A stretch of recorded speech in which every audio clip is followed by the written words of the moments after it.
focused on outgrower schemes engaging Ghanaian farmers nationwide in conjunction with other policies such as the 24-hour economy will boost the agricultural sector and promote the agenda of resetting Ghana.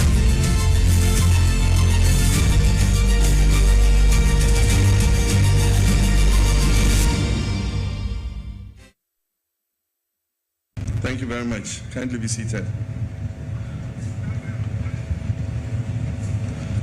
I have a prepared speech, but I'm wondering whether I need to read the speech. I've heard enough to be able to have a conversation with all of you. And so I'll start by how this whole event began.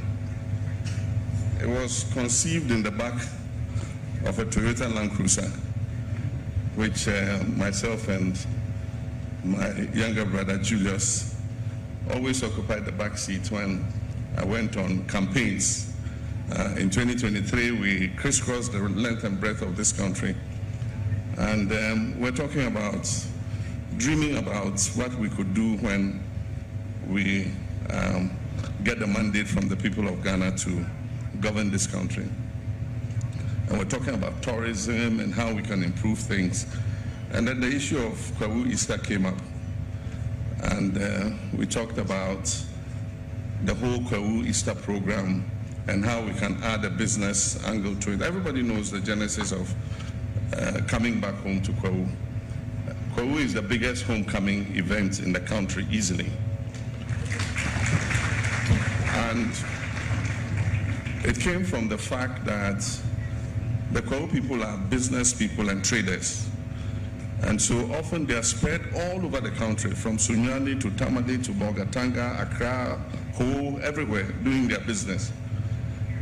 And so Easter was a time when they had a clear break where they could close their shops and their businesses and come back and greet family at home. But also they have this tendency to accumulate funerals. And so they could also come and pay respects to their dead and all that. In 2006, during President Kufuor's time, and I remember the late Ferdinand Ayim, he gave a tourist boost to the whole Easter homecoming. And so they added the paragliding and so many other events to the Kwahu Easter. And so when we're thinking, myself and Julius, we said, look, it should not just be entertainment and enjoyment and all that.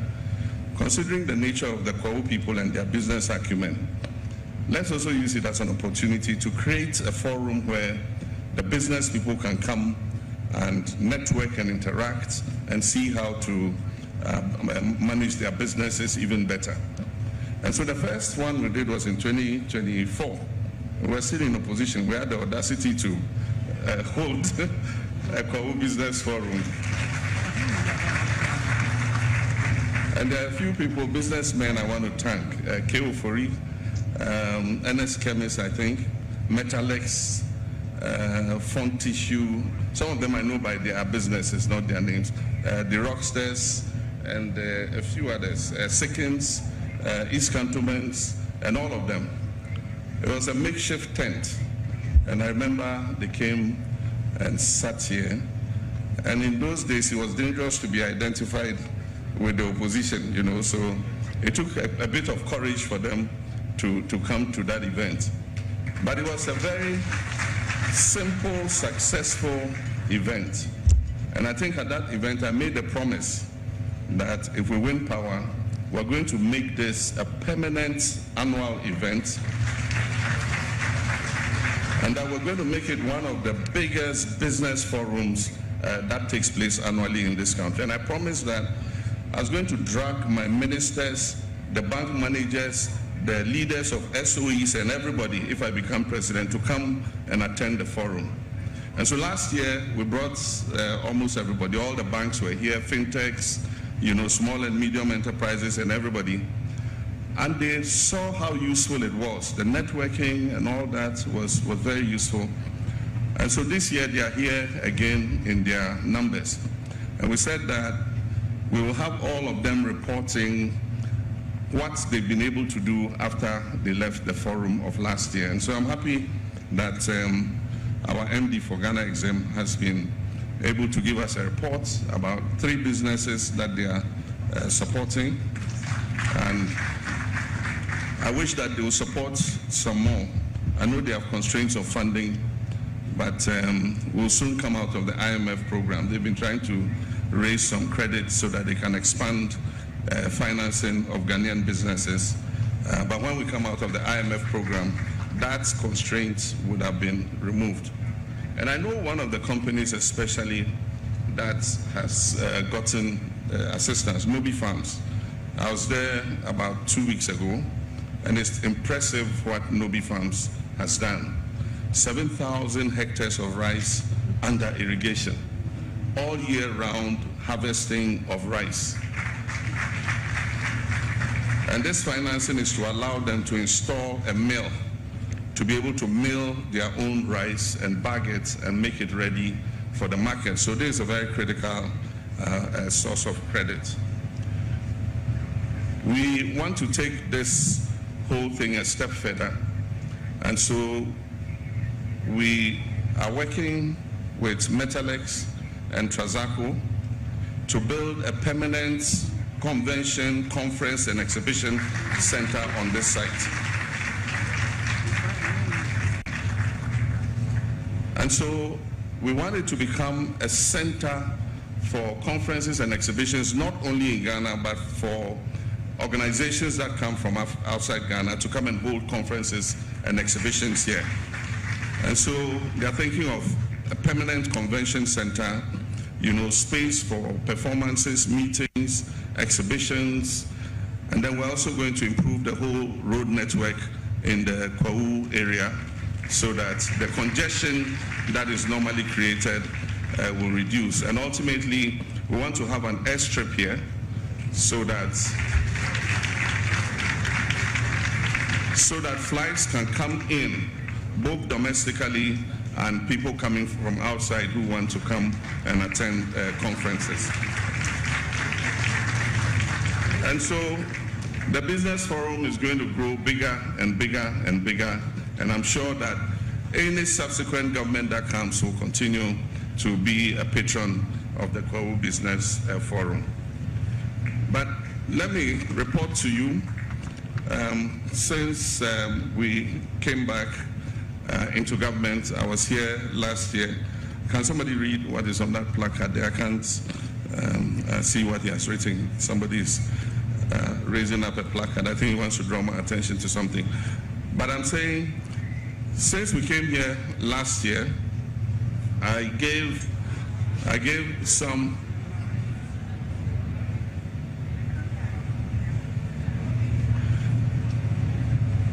Ghana is a land of free speech, and so I'm sure he has some beef with somebody. And so whoever he has a beef with, I beg you, go and engage him.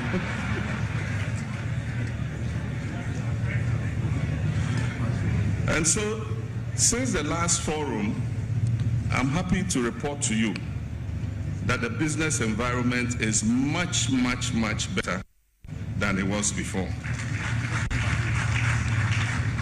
Business confidence has come back, foreign direct investment is increasing, and even domestic investment is increasing. In addition, government's appetite for debt has gone down, and so we're borrowing less from the treasury market, we're borrowing less from the banks, and so the crowding out effect that used to occur, where the private sector had no access to credit, the banks now are holding huge liquidities, and they must find somebody to lend it to because government won't take it. Treasury bill rates are low, so if you put your money in treasury bills, you won't get much. And so you must look to the private sector to give financing. And I'm happy that the Ghana reference rate has come down, and so interest rates have come down. Interest rates in 2024 were about 32%. Today, I heard of somebody who borrowed at 10%, 9%. And so I think that it creates a much better environment than we had before. In addition, inflation is down, and so it allows us to have more predictable pricing. Our constant focus had been on macroeconomic stability, to stabilize the macroeconomic environment, and we have done so. And also to create a more resilient economy. As we said, shocks will come.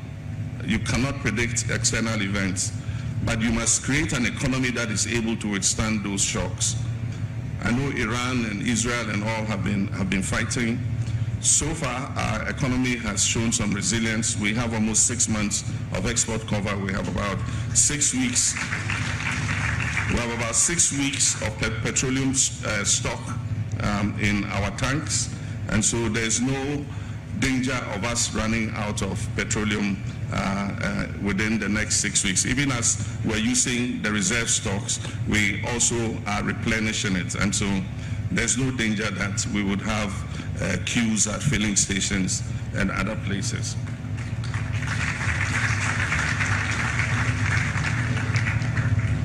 In addition, and indeed the most important event that has taken place since last year is the performance of the Ghanaian currency. The currency has stabilized, and it has made the investment environment more predictable for business people. And so even levies and duties at the port are lower.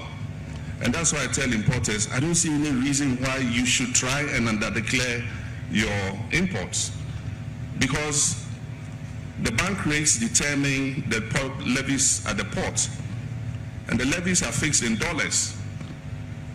And in 2024, you were bringing your goods in, and you were paying the equivalent CD of $16 or $15, whatever it is. Today, you are paying the equivalent of $10.9 CD to the dollar. So it means that automatically your duties and levies have come down in CD terms. So there should be no incentive for anybody to still want to cheat government. But we know that they say in every house there's a Mensa. People would, if they have the opportunity, do it. And so it leads me to one of the things Jerry said about AI. Digitalization and artificial intelligence is being employed. It's something whose time has come. The system Ghana is using today is so far being used by 21 other countries. And so it is something whose time has come, and the Ministry of Finance has started implementing it. I've heard a few complaints about unfair,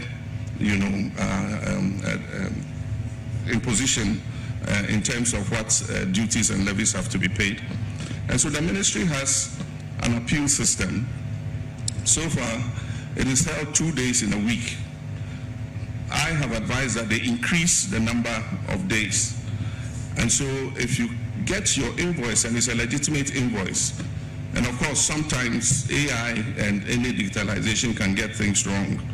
And so if you have your legitimate invoice and you think that the duties and levies that have been imposed are higher than you actually should pay, I'm sure if they are lower, you even decide to appeal, you'll be happy and go away. But if they are higher, then you normally take it to the appeal. They go through the process and they vet your invoice. And if it is justified that yes, you have been overcharged, the appropriate duties and levies are reduced. And so we will increase the number of appeal days. So far, it's the minister who has been chairing the appeal process. I think that the deputy minister and others can chair additional appeal process, maybe even 5 times a week, so that anybody who has any issue can go up there and challenge it. But when you get a stronger currency, you also must look at the other side, the exporters. Because the importers are happy when the currency appreciates, but the exporters are also not happy because the same dollar that they bring they get less cedis for their dollar. And that's why I've always said that we're not looking for a strong currency. We're not looking for a strong cedi. We're looking for a stable cedi. A stable cedi that is predictable, and we know that it will not decline or depreciate more than 5% of its value in a whole year. That's the kind of currency we're looking for.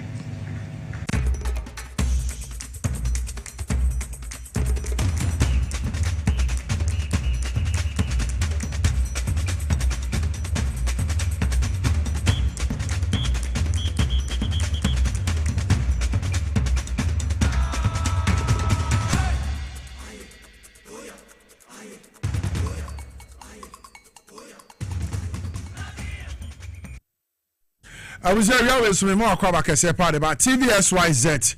You're live on Power 97.9 FM inside politics. Jumedine Brenna so na yeba baby bia wa nwumre na say we wajebre na obeka ho ne adi jumedi abomom ensem ahodo a etwagu o man Ghana ha de sene fata say yenyine betimi anya ho ntiase ye behunu de mpanifo e wa ban mu kwan o mo faso akekere wo man say beye na ho mfaso de ne kase ne betimi account say waye Ghana ni na sefata say niema pa bia bekoso wo man mu no wotimi nya so mfaso jumedi so an ye bie sensem no so nyina na ye kirew say de amamu no ekro fi sabre ya enkopem 6 pm bebo bomode na kan ho wo bra ye di jumedi abo mo ko Facebook a ye wo ho at Power 979 FM and at TVSYZ ubenya yen wo ho na afi wabo modern agebra hwe dwumadi bi adwenkyire bi e wo tim no de ato ase e begebre ne akenkan di ama wo bra dwumadi egu so koso ukopiem wo YouTube e wonso ye ho XYZ broadcasting na afi inside politics a etwagu na awie wagebre na ye di dwumadi e de abom Mr. Kevin Asante enemy producer wo dwumadi so ko amisia Mr. Raf Jampo Mr. Peter Cranton Mr. Emmanuel Kisi ana womo ewo MCA ho ne Abbas na fe womo hihye TV ne so na bibi biara timi aye kama ne timi adi dwumadi abum Lizzy ana ye makeup no na fe Elvis ena agebra cameras a ewo studio anyina no wo gina che no hwe se wono so bebo modern direct cameras ne timi adi dwumadi ade abum midi de enke Obrempong the grassroots president okwa Mike ne a se metena se abibi ape bo modern na kai se eye no kre eye pepepe yo eye yedi a wo man Ghana betimi afa na wo timamuni ana Ghana ni watimi anya so mfaso enu nti na bribia ye gebre na ye de sansemi enchiremu esenefata ede beba ba bibia wo begebre na wahwe dwumadi bi nti kan ho kopem 6 pm bebo wo bra ye di sa dwumadi nyankopon enhyira wa mempeneda ye beda no ye ho aba ye koba Easter ye di in last weekend ebepem enu ada ya adwoada niema ekomu ene nsama hodo a ayi ni tidi aba ebuwa kwa hene eye osagefo ana so osiade ayo amwatia oforipani wakasa ede afa chebi hospital a esiwo mfie beye eye oha nie ene niema bia enim twen ye nkomra ye ba nsam ne doso ha ye mecheche mu ma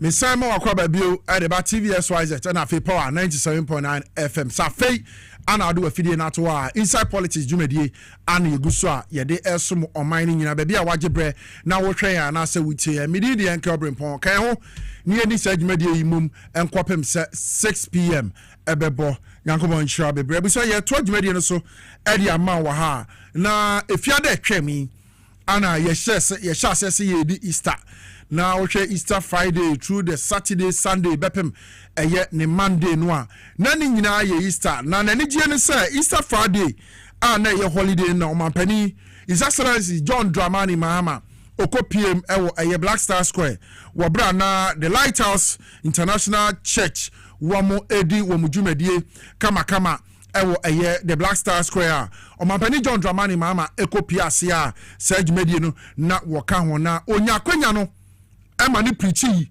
ekanyame nsem ekansem a edi mpuntuo ebetimi edi abre yen se wo man yen hwe mampani His Excellency John Dramani Mahama efiade ewo Black Star Square wo bre ko ade ne ho kan the Lighthouse International Church ho na wo mo som ye mra ne ento adwumade no. The New Testament is actually about the life of Christ. That's all it's about. And it tells you what Christ lived for. It tells you about the attributes that is expected in Christians. So if you say you're a Christian and you don't live by Christ's attributes, then you are not a Christian. Then go and follow Tigari. If you say you are a Christian and you are wicked, no, Christianity is not for you. Go to Tigari. If you say you are a Christian and you can't forgive, as we are sitting here, there are some of you, you've done ayaka with some people. I won't talk to you ever in my life. I beg you, when you leave here, call that person and say, I've forgiven you.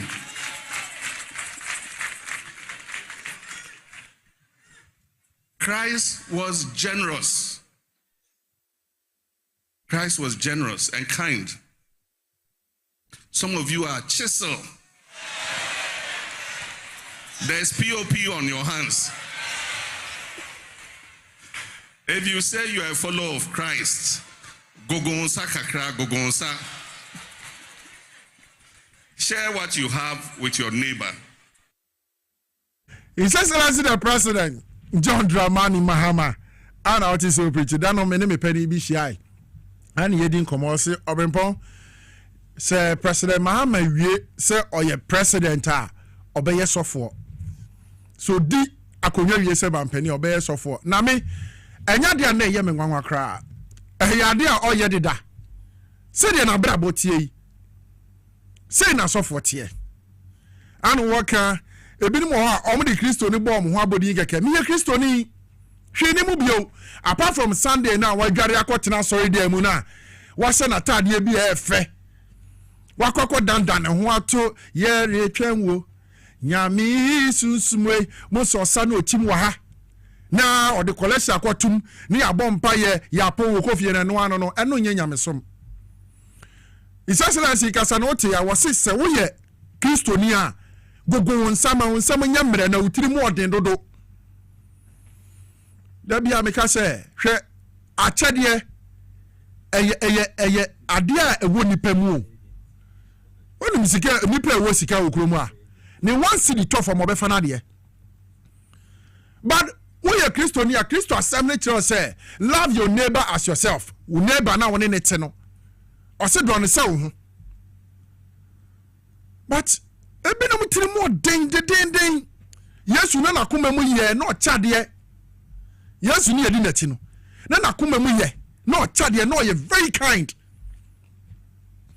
and so nay ye de Kristo na boy ho asafo hene saa eno pe hwini mu bio ye ntiri mu den owo mfa no o man panin sa gogo nsa ye to adwumade ne so de ama wa ha na ye de ani be kire mu kwawu Easter nyina na yakwako gumu ho na ne anigye no etua so agro ahodo nyina ne yebi na the honorable Chief of Staff of the Republic of Ghana Honorable Julius Debra wono ana Kwahu Business Forum a yabo ho ne third edition a wo mo de share so danu ya from on the 3rd to the 5th of April a ekoso ewo Kwahu no sajumede ni nyina Honorable Julius Debra the Chief of Staff of the Republic of Ghana ana sajumede nyina na esine so na wo mo hye jumede se beboa na build businesses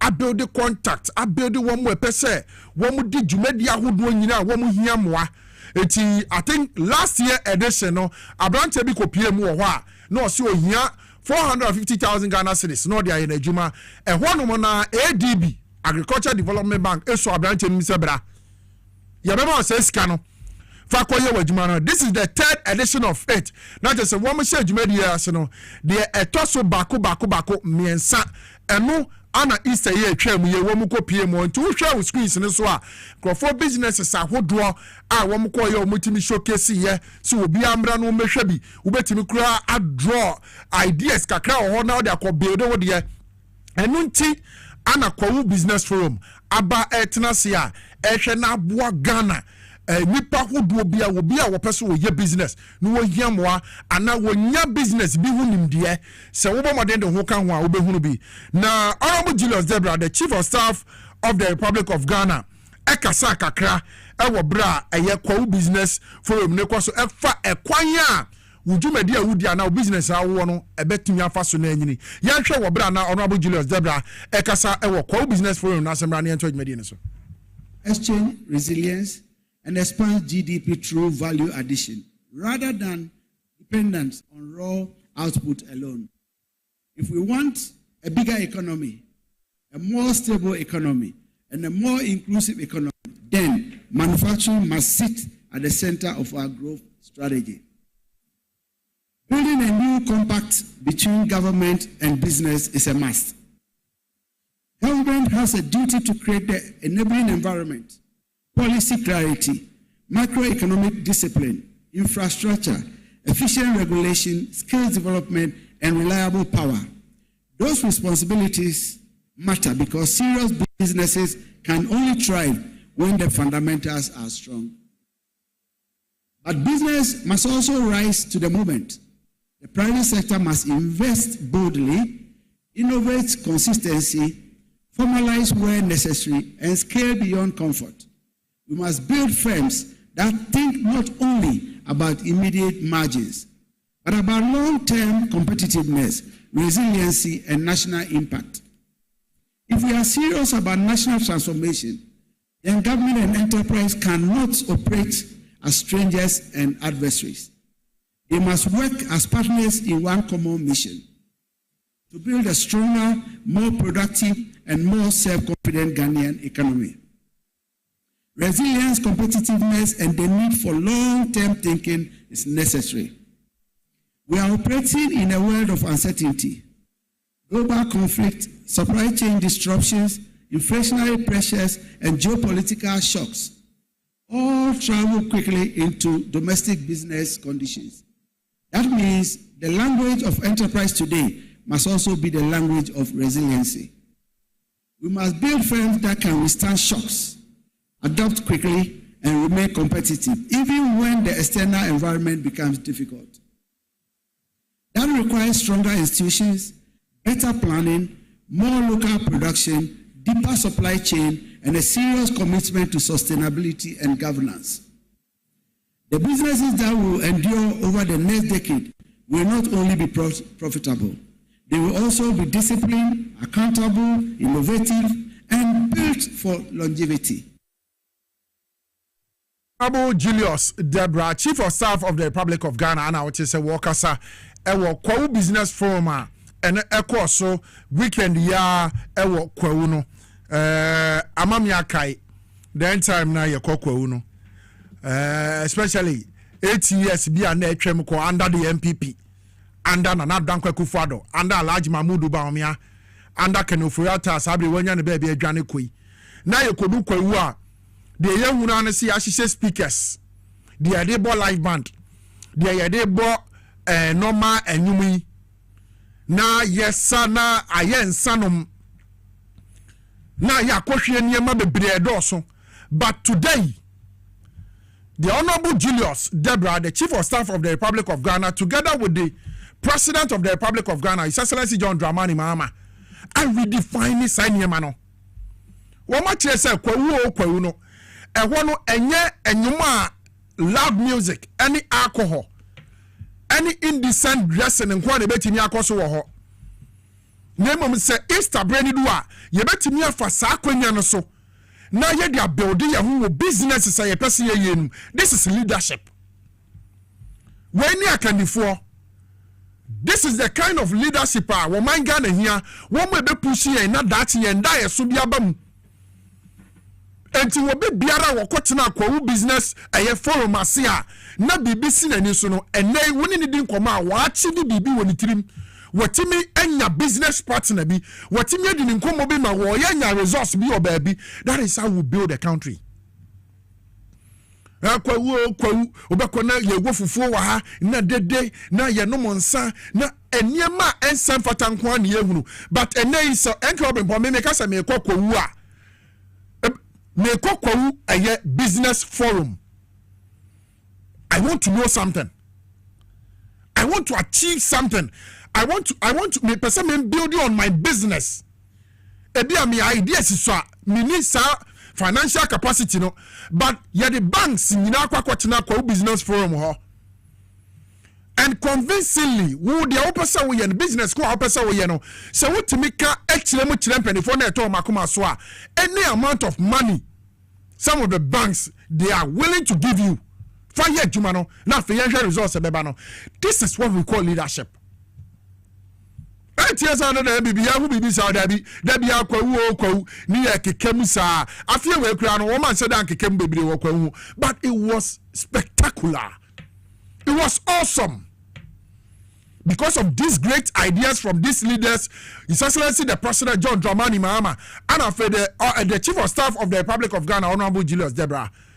Leaders who think one more agree with mining who say I was set to memu for the year. I was set to memu for ye now we hear adokru o man ye so timete. Enti yem fa kwanya ye betimi ahyehyɛ so a wo bra ye kwakwaji yani no ye betimi so ase asua de we can build on our businesses not like the MPP. Dr. Frank Amoakohene alanche Ashanti First ye niema ebema Kumasi Asante memu aye kama no na MPL lanchi Soloku na MPP for lanchi Soloku obekonu mu gina no mu yese. The pictures are there, the videos are there. So you see, what share this two political parties are Ghana ni wutu wose see na wo dwene kwakire dia ne bebo o man no Soloku ye Ashanti First ye display nyema bebre wa santememu now attracting investors from outside the country no instead of say MPP let's go and support Nanya Fenidabi. Distracted as they are, yen distracted. Frank Amoakohene. The oil was Ashanti region, no, or Boboyan Fe, anya party ni betiti apro ho. Enti yankwa lanchi Soloku First. Yenye t-shirt, the t-shirt region. Sadi ya napoka yeno. Ashanti region de yemamu t-shirt pe mo wie.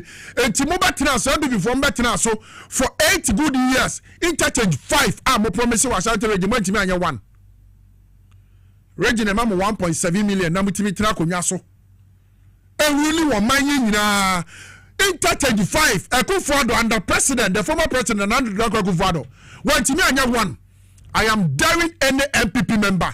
So ye minister, so ye MP, so ye day. One interchange amutimi here was Ashanti region. For the past 8 years I'm better so. Fa picture bra ye na Ghana for nyina hwe. Ene so am interchange amuja to ho. Omampani John Dramani Mahama ye. Ekwanya hodo atete apropa nsam e wa Ashanti region big push akano. Womo yes akwan ni nyina. Dia mode maya na munni sika bia da hokora munni se mu betime atuaka. Ba ye beto aba. Ye beto aba ntino ye fa kwan ni me ma contract. Amumfa katapile ba ku mienu miensa bi nkosisi so. Ase ye ye adwuma no. Ke ba simene. Wo president opeso ye adwuma. Hwa big push. This government is 1 year 3 months under His Excellency John Dramani Mahama. Hwa ene wu kwanya wonam so wo a wo hwam sesi ene kwanya wonam so no region be na wo ya nya bi machines ni siso. This is a president who wants to help the country. Na Andrew Akufo-Addo trasia 2024 ne de ayi road contract bebrema ya fa machine kodo ne fa ndada Ghana fo adwene as usual as ye kwan no. Nanso no baby ombenye sika kra de ama contractor se mon kwan no mu ni bi. Esi madwuma me ye me de be ka no kra saa de akere wo. Wuti adabo ye nyina wontie nso a ye be koso abre. Ye nyina ne yatim mini baby akọ. Me tu kwan kra meba. So the last 2 months me ko yi me bai. Me ko meba. This is my country, me mine. Ye fa no kra nya dwuma kakra. Timpanifo a edwene wo man yi ho ana ma da di akere wo no yanto adwumade no so ye tufa na afa ye de ani akere mu e wa atemabu akwa ebu akwa hene wo ho ɛyɛ ɔsagefo amoatiofo repani sabre de wakasa pa na ɔse ɛyɛ ne ya odi yawo sɛ emfie ɔhanie 100 years Chebi hospital si wa lab kura no yentimi nya wɔ hɔnom. It is unacceptable. Wono ɔsagefo amoatiofo repani woji to manya ye after 100 years. Na sa hospital yi si Chebi wo pela abokura wontimi nya ho on tiasie nti aban mehwe no onye ye hwe osagefo amotia ofurepani abu akwahene wo bra na wo kasa nsemi mbra ye ba beto aso se hospital for bra wasem na onim se yo chihin na asise wo frɛ ekopa chow aban mu ansana obi ayo not only say me am I frustrated, but the nurses and doctors are also equally frustrated. 100 years later, there's no scan machine in Chebi Hospital.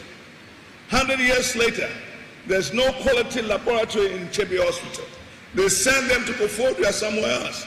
And even if they have to do the lab, sometimes it costs 4,200 cedis for a patient. How are they going to pay for it? So sometimes it's sad that you can correct certain things, but you're not resourceful enough. You don't have it. And not just laid out what he's done in the health system. And I'm aware. He appointed people to take care of this. He appointed people to build accommodations for doctors and nurses. How in the hell do we ask people to come and serve us when they have no place to stay?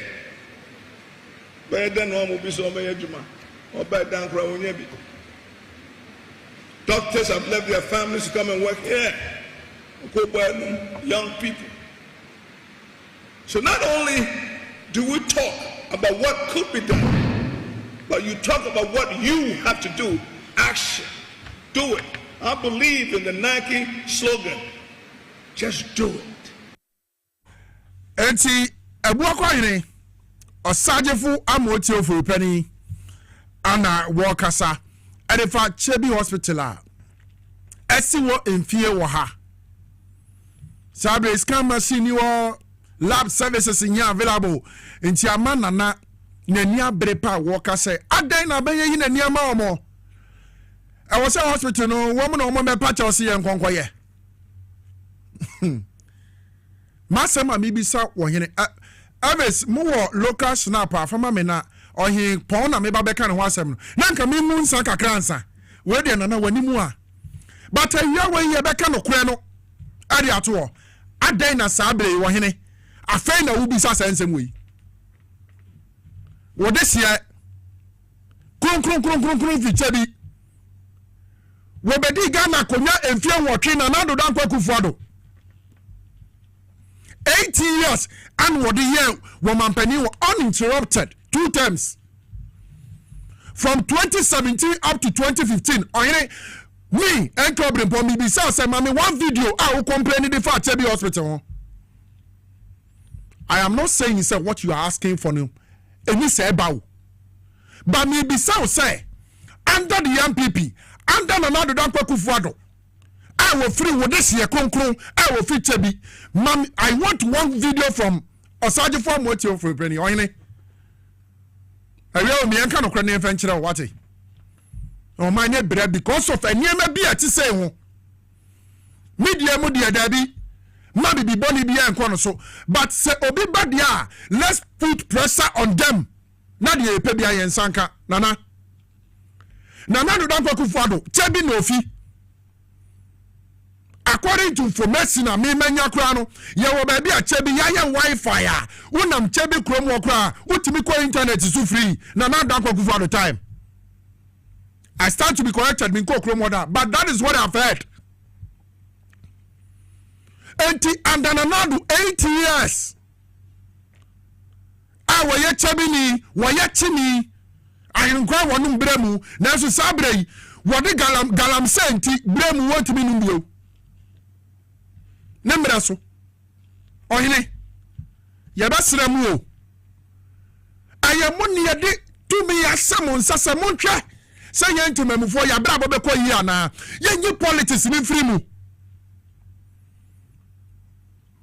Nanadu bedi answer na His Excellency John Dramani Mahama ba. Of course, His Excellency the President John Dramani Mahama above the first term and wo call ya. Nanadu betina some fear watch. Wakoti na yasin ka ukuro mpete di na mebika. Obrempong. And then the one who say Chebias 100 years. Nanadu 8 years and what year film and now what they account. And then the one who say Chebi Hospital no any 100 years, any facilities, any scan machines, any lab services, anything. Ayane on you need so. But President Mahama ne was so. Eti yanko kebi ni efem mum sa se de da bia ye no no. Ye wo kromu a ana oti kokko so. Na na otumfo se tutu. A otosumiru. Awa santemem no ye la sulala no pacha se wodi ko se konfa no teaching hospital and another danko kufuado Alhaji Mahmoud Bawumia any kerofota wadwane afi kromu a akwatena brochi memu no too for le la sulala o kromu a mebu amunka ni niema kro bedu port hospital ni niema bedu port Bawumia se onti aduti ye enti o manyi niema na ma afọ mo tufo government hospital konfronoche teaching hospital o Kumasi na otumfo otikokko so na ayami bo mu a me bras ma o na osre sika oh me hospital na asayo o ma me kakra na me fanye okra me ma fi abroche bedu port kura no ba o me na ekufo do say onti aduty ye hospital equipment. You are in this country. Not a single word from you. I know in a PFU won't buy. So some of us, if Sauba Kasa some way this time around, some of us, you wouldn't say, what the politics are today. Why would you want to me and your hospital now 8 years in fear watching? Or in a one kasa, you saw nothing wrong with it. One can watch it. I am media Yakufuadwa 8 years. You didn't talk. Under President John Dramani Mahama, 1 year, 3 months, and you were out. Fuming. Hospital I say. Etiyamra. Abaynemra. No me yammo. Akufuadu no ye den nana. Nana yankano crunch re ye ho. Moyen penifo mu di animi se moanye ne e besua ne yese ye beye sa ne me ye o man ne be ko so aseye o ebia of course ebia reality di mu madu se mo ya himpoi se de mo ma pepa mo ho abrabom ye mu bi ye ne bi e bia se de mo hunu na nye sa ne ye hunu no ye bre the youth of this country we are suffering. And yes, so swiftly mumpany for I import some say, I am within no crabaya Juma. Yanko Shadia Bimra. Wabrana and Adako Kufado and the MPP government. Galam say Tiate say, Ukotakradi Sama, Galam say, so Etimiko Bo, I Apumu, I will takradi Sama. Galam say, so I figure Timu Rakodi Wa.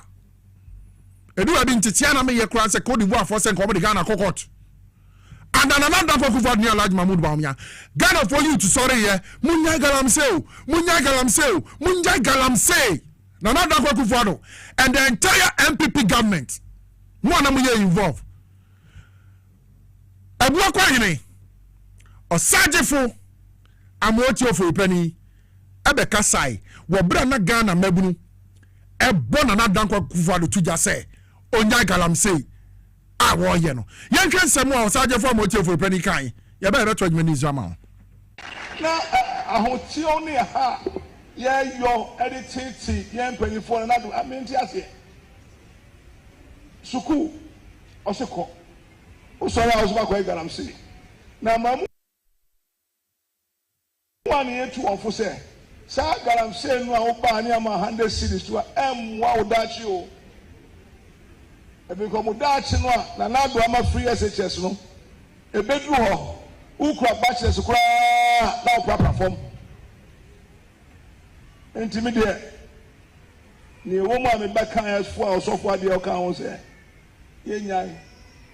Yenyai ma papa no ye ni nso de e catch us you appreciate ni wa yama o man Ghana. Na ye so no mu emmo no ho ban.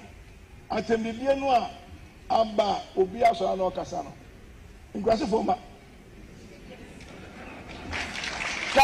Ya tutu ya unye pani. Ya tutu fifie mu asori mu a unye pani. Sanya se kwase na wo obaifo.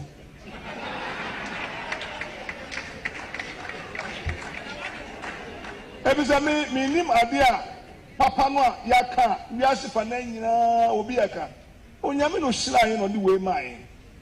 Enti ye mpanyifo na so ye manage ni yi a Ghana nkobi aso yen. Ye ye ni yi a gold nyame de chia yen a ya be hu se ba bia gold ye manage ni yi by his leadership a obi aso yen. Enti osofo mo na mo ko aka chire yen ahemfo. Enso wo sa ana ohia oti ba bia 40,000 cedis na. No akohu na bi nsuo mu say papa, mineral commission amame reconnaissance license no kwon ti ase. 40 no obeji. Oji a onim ne yakoso ba bia. Na empanifo a ye de o man hye osa. Say wa man ne de hye osa na wo do man no a. Won say no.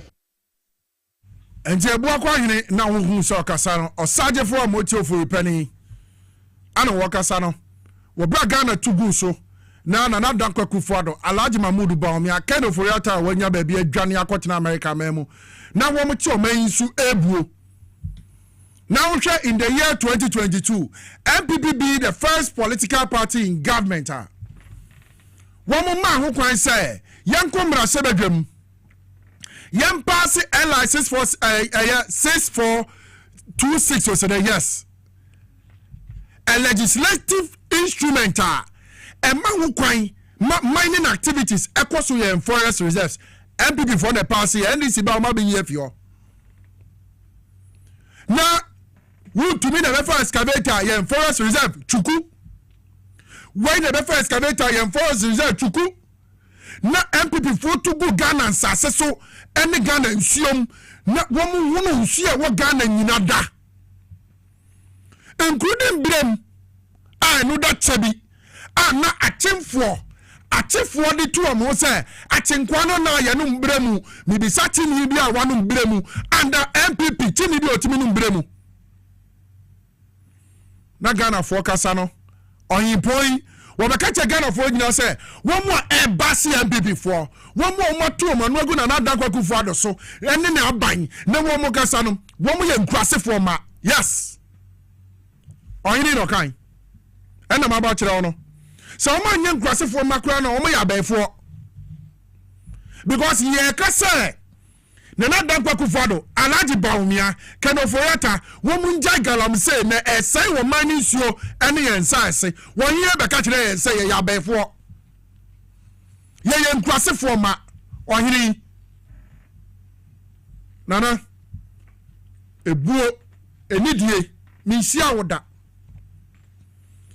But what penny bia wo krom ha ebuo ni nidia me wo ma wo no enya de ketwa se wo ye ohene se wo ye sofo se wo ye die obi biara ebuo ni nidia me wo ma wo no me wo ne sa ma wo but edu mira ye be ka no kro bia kire mo ayin fo mbani fo edu mira ye be ka asema no ode dia kire mo na ma hu se sabi sempani fo moto sa eba mrantie diem mamun ka wona enye the reason why ya bre wo man yimu edu ba bi na ye ma wo dia obi kasa fa ho ye beifo but edu ba bi dia na nya wo dia na te so dia ene ye wo se wo de pressure beto system num was so bekasa now discredit aban no say bibi say koso aban ni naye enti you are filming ubuafu u kasa wo yaw nana wa hu Akufo-Addo won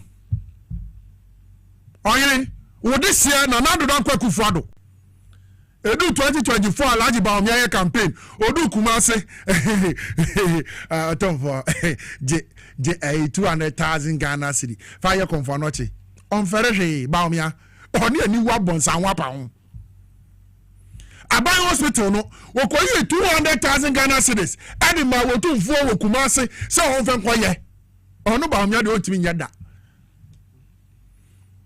ya ni ne wo man ne wo kanen politics ne doso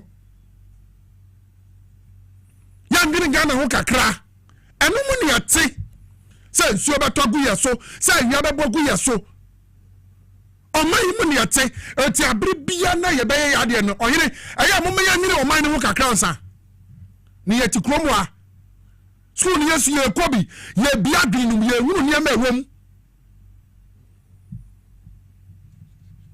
wa be kasa nti Ghana fo nyine nsu but chebi any lab service na do don Akufo-Addo krom former president in less than 1 year 3 months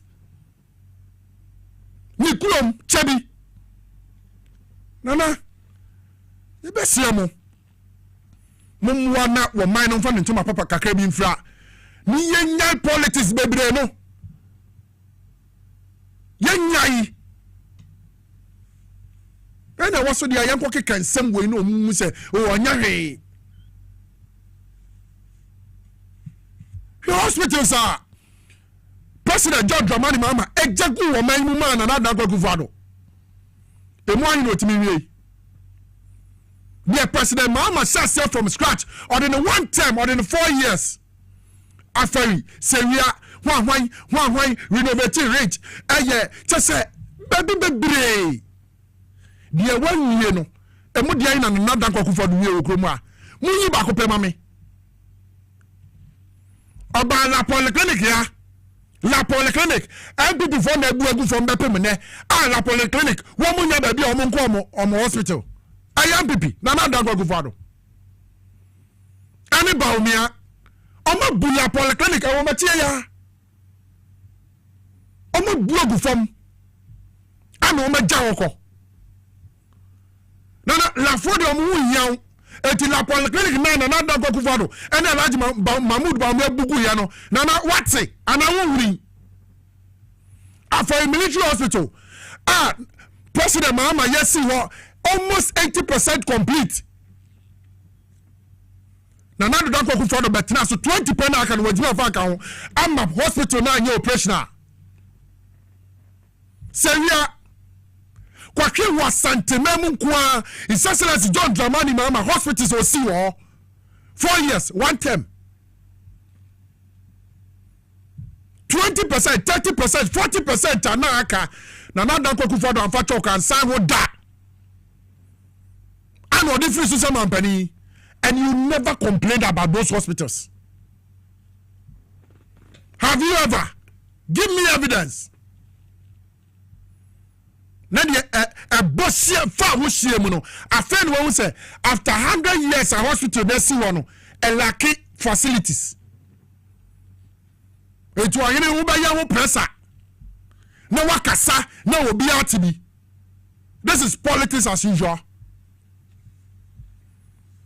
Na de masira kwan wona nanom ho na me pe local gin ansakra na magunsa na ohene kase ohene mpon manya koya kamadwene de akyere se de wo man we ekro no de amwa yeye bibia politics yangusun sa wo man no bia mo ba bi ko private jet ni ade a MPP fo bi atoto a wo mo de ama companies di ye adwuma ma omu ye ni mo Mama wa private jet one MPP we know you. Ibrahim Mahama koto ba ko pa na MPP 4 bi e wo private jet 4. Some of the MPP 4 money mo no. I don't want to start mentioning names yet. Edumra yebebodi with evidence near their tour. Flight ni din ni bibia yebeye. Ibrahim Mahama koto ba ko pa dia. Mahama di koko sika nyina na ama no. na be before si abonten we know you enjoy ni one seminar wo kan here of course I know His Excellency President John Dramani Mahama one hwe wo particular one hwe manyoku a wo dom but obeba ba ye o si ade ye no ababi o abusia me yento adwumadi ne so emfema na fe ye hwe honorable Ntim Fojo at the press anim one aka the minority in parliament ho elmra sebedwum aba be kasa say wo hwe de na ndc kan opposition de na wo mu a project say ba no LGBTQ bill no ho a na ka me say nko mo be na nko mo ba be yani baba pem nei wo mu ya yo Sudan da wo mu dane wo mu obi be ka chimi lion chameleon oye green ne wa ye blue ne wo mu nse da hunu eti sabre de wo mu minority for wo ba hunu say sa LGBTQ won sem na NDC for wo mu kan no eye power no mo de pe yan hwa ono abu Ntim Fojo mra wo bra no wo ka say nsemi ne yan to adwumadi ne so. The New Patriotic Party, together with the overwhelming majority of Ghanaians, demand the following: the immediate realignment of President Mahama's priorities. Say that sovereignty resides in the people. Therefore, President John Dramani Mahama must realign his priorities in line with the real priorities of the overwhelming majority of Ghanaians, specifically the 93% of Ghanaians who, according to the CDD Ghana Afrobarometer survey, consider the practices of LGBTQ and related activities highly repugnant to the societal values and religious beliefs, and crave a potent legislation to urgently address the canker. 93% of Ghanaians consider LGBT canker and its clampdown a major priority. President Mahama, realign your priorities in line with that of the people you serve. Ghana's basic needs have not changed since 2024. And ladies and gentlemen of the press, you will agree with us on that. The president is therefore expected to fulfill his promise to introduce his government-sponsored bill, which he promised the clergy and the religious leaders to comprehensively address the LGBTQ issues. He made those promises willingly. He must be held to account and be made to fulfill his promise. Second, an apology to the clergy, to the imams, Muslim clerics, and traditional leaders.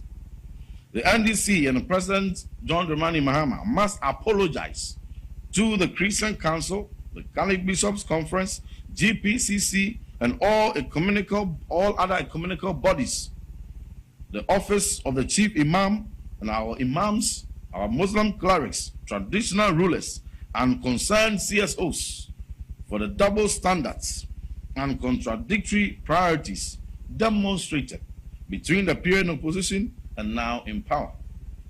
Additionally, we call on the clergy, our Muslim clerics, communal bodies, traditional rulers, the civil society organizations to call out the NDC and President John Dramani Mahama on their U-turn on LGBT issues to maintain their spirited advocacy for the passage of the pending bill, and for President Mahama to sign same into law as soon as it is passed by the Reverend Ntim Fojo na ohu no ano wakasa osofo pa a wakasa oso wonu ochiri LGBTQ kra oye sofo ochiri, but under them another tenasia from 2017 January 7th yedi to me man what tenasia getting to the end of his second term year 2024 in the month of February, around 24 February. And I'm not saying them say the sasasiye monye monfa kuma mampani na dan kwaku fuado na onfo ne sansasiye na meye mra se yan kuro oman Ghana ha de ba ma ne ba ma da ye chiwade wo ba ni wo ba da ye chiwade bema ye ne ho oba ye achiwade oba ye ne ho bema eye achiwade enkrata na free mna sebedwam no under the MPP 2024 asem na mekai enkrata no free mna sebedwam no epiedu mna sebedwada na no sei na ana nkrofo bi so mu atiko sei in February 2024 anu womode anti-LGBTQ plus a bill no echo to Supreme Court that time no now the former Chief Justice Gertrude Araba Esaba Tokunu I don't know why Chief Justice wa Ghana ha what would the bill no koi I know go to Supreme Court to say one more estimate bill number 7 all the 275-76 constituencies and your Monsasha say yapene yampe tumu okromu a etia ya mamre etia ya manye se oman etia nyechi okromu a eti mampani na nada kwakufu adwe fa Monsasha se na me yamra okromu a enkrofo mienu gidiko erikoto Supreme Court from February 2024 January, February, March, April, May, June, July, August, September, October, November, December 15th for the 17th. Ya tu abayi ye no. Answer the Supreme Court etina sa bill na na se bejan for de o sa chase say eye anti-LGBTQ plus bill no. Answer the Supreme Court etina so. Na wakatire wo man nyina say na bill no kra no se na se bejan for ye wie na so mampani emfa ne nsan chase a enyemra ade enyemra ontimi fe court after 11 months under this same Reverend Tim Fodjo wa mowa wankasa anti-LGBTQ plus bill no mase bejan for year 2024 akoda Supreme Court 11 months under another kwakufado ye to abawie no mo se enya ye mra ye ade anya mra wo de kokota de na koka because court ye camera now say asemu wuni ya is excellency the president call America now what the transatlantic slave trade won semi ekobo okoka kire wiase nyina se eye bone kase a wo betimi dia ye de atie nipa bia enti wo man Ghana for yenso ye famu bi ye hia reparations ye hia mumre ye sika muntua ye nka na ye nana no mo a wo mu fa sa wo ya no mu wi no ye fa mpata wo mo kra ani niema bi ese na fata se wo se mo ye mayen se bibifo no mo nye no mo mpani ko di nkunim no na Lincoln University of America say wasise doctorate army ade be mo mpani John Dramani Mahama doctorate army say ye the doctor ebe ka mo mpani di ho eti omo na omo bebo na baso na emom no wo mahunu say o mpani John Dramani Mahama on support LGBTQ plus no eti omo Lincoln University for cyber so body omo fa mani bio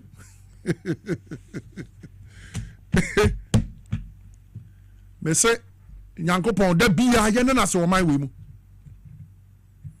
say yetimi anya wo mampani asabi waye say wo de no kura be ye adwuma wo man Ghana ha say Lincoln University for omo withdraw that doctorate and no omo de ma President John Dramani Mahama no because president and supporting LGBTQ plus Chroma it online it's everywhere go and check it out. Wow, one team for Jones no man for nebisa no said they did Lincoln University for doctorate and no de ma President Mahama no one for man bio and the attorney say bill bia ye be ye said ye anti-LGBTQ plus bill no age parliament no say woman penny yan for nsan sase na say age parliament twam na yaba 9 parliament ya sa bill no wo mo sise ni nyina no asiagu they have to reintroduce that bill again. I was almost saying to me, Sabedum. Now, almost saying Bobo, George, or na fei, yes, in the poor, number Sabedum for you to say, okay, yes, some brand new. Move on, come on, penny on sign. Na Yajuma.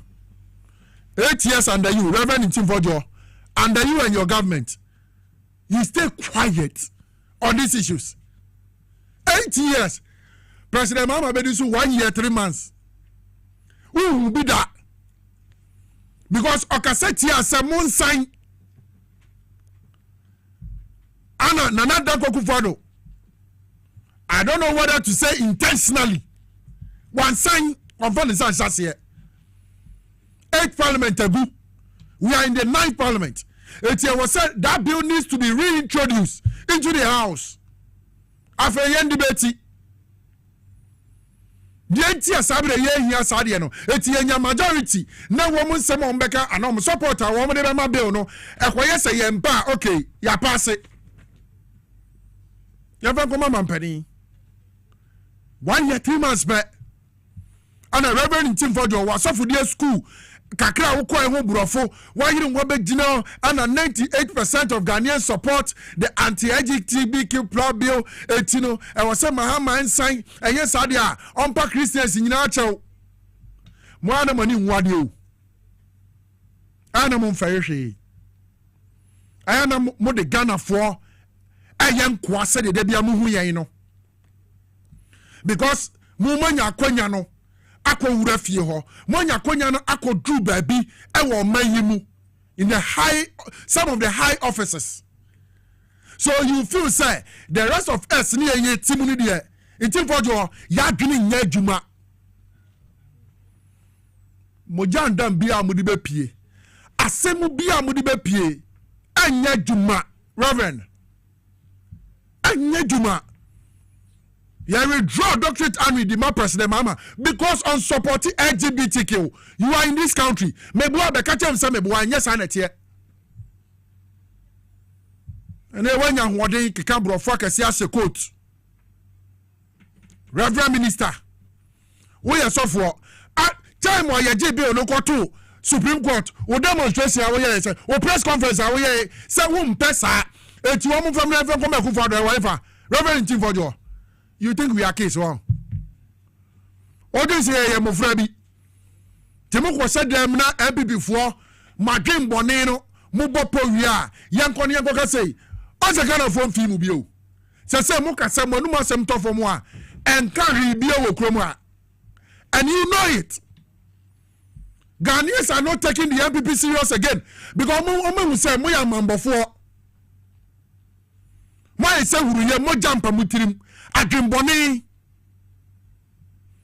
kwaya ye be fa so ye betimi afa o man ye japade a hye ebotom kwaya ye ne abusu ye betimi adi yie kwaya ye betimi ahodi Ghana no decision bia be koso a ye ne be ka se nkoso no eno na wan pipi fo tim ye nko twantro ye nko kan semba saye emfa bia wo say you to know asam no kan nyina no okuta no phone no ogugu asam no kan no hwehwem opeko right source bi na fe wa authenticate asam na wo kan eno na man bi before mo ho kire mo no eno etuma hunu say within a year hwensem o mafosa kan mo de begu NDC aban and his excellency president John Dramani Mahama ofi ni nyina mfa Reverend Tim for Jokra na ya na de am nwanwa. We are Christian, so never we are in Manchester, we are Christian, who can draw. As a member of parliament, to be the cast someone who in us war, Yabachuan Wako Takiching. And to one Muslim, you are one person, be a man who's a worker, I don't take it serious. Because when it comes to the need for you to substantiate whatever you are saying, you don't have it. Ube Ghana Kotete. No one friend minority for Moma Jimio, or Moba Jimio, Moma Jimio, Fisa Wasama, or Kawuni in us. So some of us, like myself, mean for us someone Yashi. Because I'm so animate. I was a young Victory Gallic Mr. Fossa Yemra, young Conquer, woman Ramu, Yarewa Dua S. Jebrena Shebi, Udia Woma, Tumrika, Nakopebinum, a bebo, Yasham ran to Medina. Victory Gallic Mr. Nawatini dinner theatre, in the same Brunitia, na no kwasem ne sɛ edrowe adwuma ɛyɛ titiriw paa ne sɛ ɛbɛboa ananana ne srade a ɛwɔ nipadua ne mu ntin mu ama ohu atɔ koraa deɛ di kan ɔbaa bi wɔ hɔ a ɔkɔ mfikyiri a ɛma a aduru a wohia yɛ victory garlic mixture ebi kura a ɔbɛkɔ a ɛwie wɔ ansa na aba ɛyɛ victory ɛna wohia victory no ma na busumi biara wobɛnya mfikyiri akɔ a ɛmpa ho koraa ɛno de akyi a obi wɔ hɔ a ne ti ne tɛ dwa no obi wɔ hɔ yɛ adwuma kakra bi ano abrɛ na nakoma bɔ no pɛrepɛre ne nyinaa yɛ mogya a ɛntimi mfa akoma no mu nkɔ adwene mu ɛno na ɛkɔfa saa de ne ba ɔdɔfoɔ mesrɛ wo sɛ ɔwɔ hɔ na wo nsɛm taa dwew ebi a wo nsa no sei anaa wo nam wura mu na esi fam no koraa ɛwew anaa ayɛ tofo sɛdeɛ yɛde fam ato wo mpaboa mu a ɛyɛ victory ɛna mekamfo ama wo wonum victory a saa noma a yɛbobɔ so nyinaa no ɛbɛgyae deɛ ɔtɔ hɔ anadwo a wontimi na wohia victory ɛmframa nyankopɔn de ama yɛn sɛ yɛnhome wo deɛ wohome a na wotee so ɔbrɛ a ɛyɛ victory ɛna ɛbɛtumi aboa wo yɛwɔ obi wɔ so a wɔwɔ hɔ a na nneɛma hye no a obiara na ne ka obiara nyɛ no hwee obi wɔ so a nakoma bɔ no pɛrepɛrepɛre ne nyinaa mogya ne ntimi nni afusa ne yɛ wɔ nipadua no ɛduru a wohia yɛ victory garlic mixture deɛ watwa bra yɛ a bi a yɛ anaasɛ nkokɔdue ne nam no ho no woyɛ ne basabasabasa ɛyɛ victory ɛna mekamfo wonya victory bi no mu a ɛbɛboa wo sɛ dɔkta de wato aduro so sɛne a wobɛtumi anom victory na ka waduro wo nyinaa ne sɛ waduro no na abɛnom a meeti aduasa na wanom wei so na abɛnom a na wanom victory no so akyi meeti aduasa woyɛ ne saa biribiara bɛde kama ama wo sɛ wo nan ase taataa woyɛ agya ho adwuma a mesrɛ wo aduru a mekamfo ama woayɛ victory garlic mixture mesrɛ wo nipa no bia danse a yɛpɛ sɛ yɛfa wo ma danse na tie na sɛ wo so kɔtɔ a wobɛnya saa danse korɔ no a ntumi mi mpedwa mi ntumi ni di mi yare so mene ko be 12 years ni ma nu nduro kan mo jeduru 5 minutes de trim matutu ana nse na meti TV mo ntumi na me hwe ne mo se mo tan drobi esi victory heba victory garlic mixture ne mi ntoduru sa ba moduru no asa moduru no eye papa ntumi ni di o mi din sa no me di afi bi no se di ya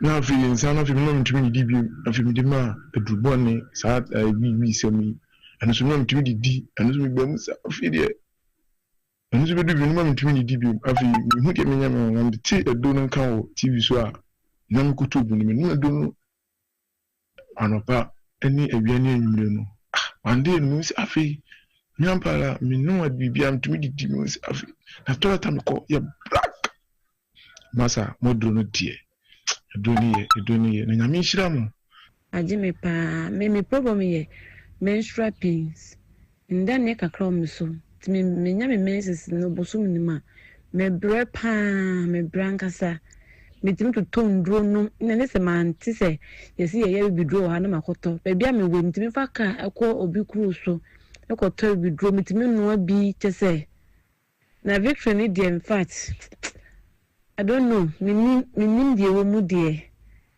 me koto bi me tie advert no TV so sada na me sorry anwunwe na me koto ye na dana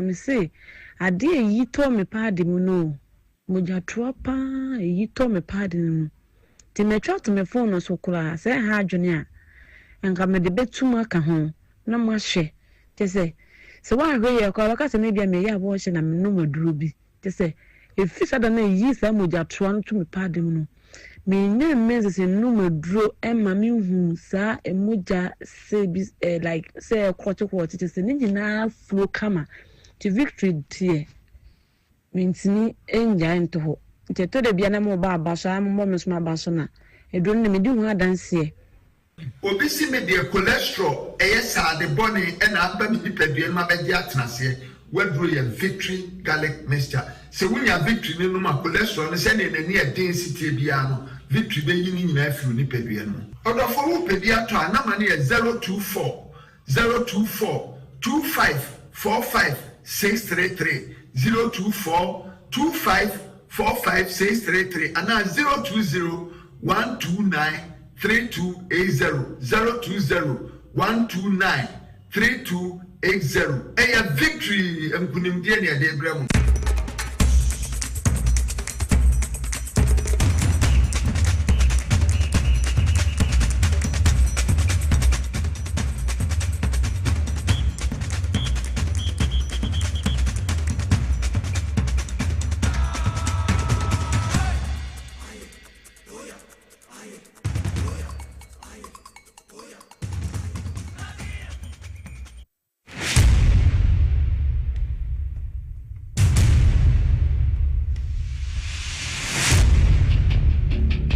every human body mass should have at least 60% water for optimal performance in any physical or mental exercise.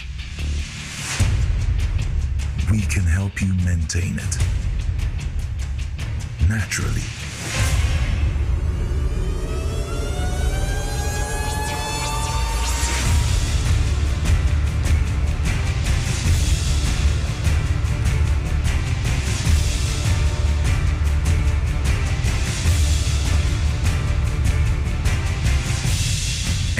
Natural mineral water.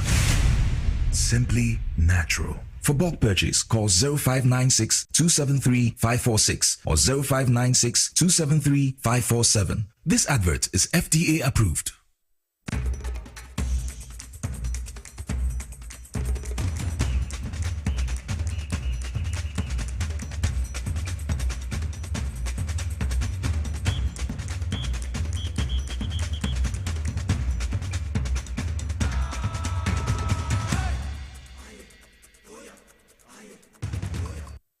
Mesama Wakoba be about TVSYZ. We are also live on Power 97.9 FM. We are live on Facebook at Power 979 FM and at TVSYZ. Ubo Facebook Ubo say inside politics Jumedi Echegu.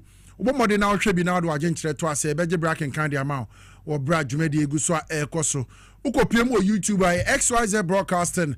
Honso ye wo ho na afi wabo modern de waka dwumadi ho wo de wadwen kire to asa hye na onua bi nso nya bi nhwe e ya hana no kure ni nyina wo ahana pepepe yo ahana ye ka asem wo betimi aboa na oman no eyie yo oman ne kan kro se de be ye so mfaso de betimi aka wo no ye nyina ye ne atimi age wo kro no midi de enke Obrempong the grassroots president okwap mike ania Yankopon Ishra Mempreda, Sabri Bia Ojebre, see Bedi Jumedi, Edia Boom. Ya told Jumedi in Israel Maudiana Mamen Kyle, said the National Petroleum Authority for the Kaibo Yaba Betuga, Stay Back, Stay Safe campaign. Abusia, I feel that they cree, so who said tanker Bia than the baby, say petrol tanker, diesel tanker, kerosene, Bibi Biara, ye tanker. Adania to wa me pacho men ko hon, ukwako sobi enyugu, upeso digu, petrol digu, kemu, me pacho u generator, etimi, epeja. Na ahye mu nyina nti MPA say yen kan che Ghana fo nyina se tanka dane to wa men ko ho nemum de obeye nie obomo modern no wa free police for the Ghana Police Service and the Ghana National Fire Service and also the National Petroleum Authority for nankasa e wo number we so mbeje wo so na afi nche se pa bia wo so mo beye oba bia tanka na to se beye mfa oye ne mfemre wo mo ete wo no wo mbetumirika no mo aba hwa nti number obetimi afre enie 030-255-0380 030-255-0380 Bomodena kai na hye nso se wonkwa hu hia ono eso mo se petrol 1 gallon na wotin kaibo ya ka kire wo nua ka kire wo kun ka kire wo ba ka kire wadamfo na afi wo bibiara na ne ho so se tanka to ba bia mo bia nko ho so kwa kosofo abuso yanko aye Divine Hope Herbal Center for aso ye mfamra wo mo na aye otwea herbal powder sadroi esayare wahodo pi yanko wo mankasa be pie o studio ha no say netie fe enyenyo emu hwehwehwam wodi gunso hye mu abo na atu yare ase ama omo wa ha de me yanko mo ho na afi wo mankasa mfa nkyire mu ese fata mra yare ahodo a otwea herbal powder etimisa Amanti akwaba. Obrempong Joso. Now what to say? Obadi Adam. And then the one you late. Devi. Last year they okay, young kwai. And then so what you are about pada. Gary wa hodwa be na esa Ghana for ready almost show. Wo mu che yanko. Me da say Obrempong. Orofo ma me emo akwaba Divine Hope Herbal Center. Yase ekesi okumase meko abusuakuru ajanhye ho ne ebutu ho ne talimu. Me pacho yedu an so ye de abadwaman so Ghana nyina obi aka ho asem. Ghana nyina maji atumu na Ghana nyina me pacho obi a ete yenka no bani mo ayesede eyedruwi ochia heba powder na da bia me babia me ka kiro se Ghana for se yem packaging nimpo ekire sampa edruwi ejetu ato ampa isane se wo mo he packaging ni din na wo mo ko pharmacy shop herbal shop na omokoto ochia heba powder no na odi befie shekini se ya o se de me yeni shekini se ya na afi ebegu asia se bottom power aha begu asia the bottom oti bottom power shege eti unze do na ba betemu ase no a mesi aba ni se na ya tafrewa no o ye bema na wunya otwea herbal powder ni bi na usheki ni sei ne begu ase ase ne eye bottom power na watafre wa no aha esa ni se adwuma adroi baba bono ano dene se o sisie mu ehawo a mepacho wadru enie mame papa abrantie ababawa mepacho mengie chinye ebinum ha ya na onse achinye eye ebinum de etini eba ne yakasa se no a osi o me de mo fama sem nso ho nanso tie me nyame tumi a wa adroi mu ene adansidi a ebenti no o de jewu ho achinye na mom enji adro na chinye na ekọ pharmacy shop na herbal shop bia na kwaje otwea herbal powder ni bi ne fabrafie na wo de wosisiade a wose atena wo so ache no emfawo ni emfidudu asisiade no adi etiem ye emfawo ni emfiedudu a usisiade no adi ena emfawo so ni sisiade no eba ekwan yesifa etutu wo anase ekwan yesifa eya wo ya mepacho emfawo eyotwea herbal powder unya dry bi egu nsuo mu humuhu dide enye hyehye pa nom ne baako anapa baako anumri baako anapa baako anumri mepacho sisiyade atena wo so ache no obedi hu de afiri hu obi eya agisisiyade no ede atumu se eye ne nana bi na de agya no ne yanku bi na de agya no ebusuya pani bi ene de agya no mepacho sisiyade enye agapade ene de agya wo sisiyade enye ka ana edan ene yakukuru de esi wo se me kuro yi fa na hweso mepacho we de oye bema na wo sisiyade okokoji de tum grade a waso be hye pa eti oye ochia heba powder mepacho tie me ma me kodwa so na okoton ne ma ya na ye dene de ama wo wie kura wo ba fie no agese yakukuru ede wagina ho waduro ni ayo ochia heba powder oye ohyenkani utie me wuchika wie duanumre ko sales na ye dini se obesori afristi ani kurachi even on the day na say in the day ni kura wo ye adwuma no o sori afristi anachi sabi akwakodwonso ana akoyo hu ye kura na ye dini de ama me pacho waduro ene wochia heba powder me se emfon ni sisiyade no eba ekwan yesifa tutuwo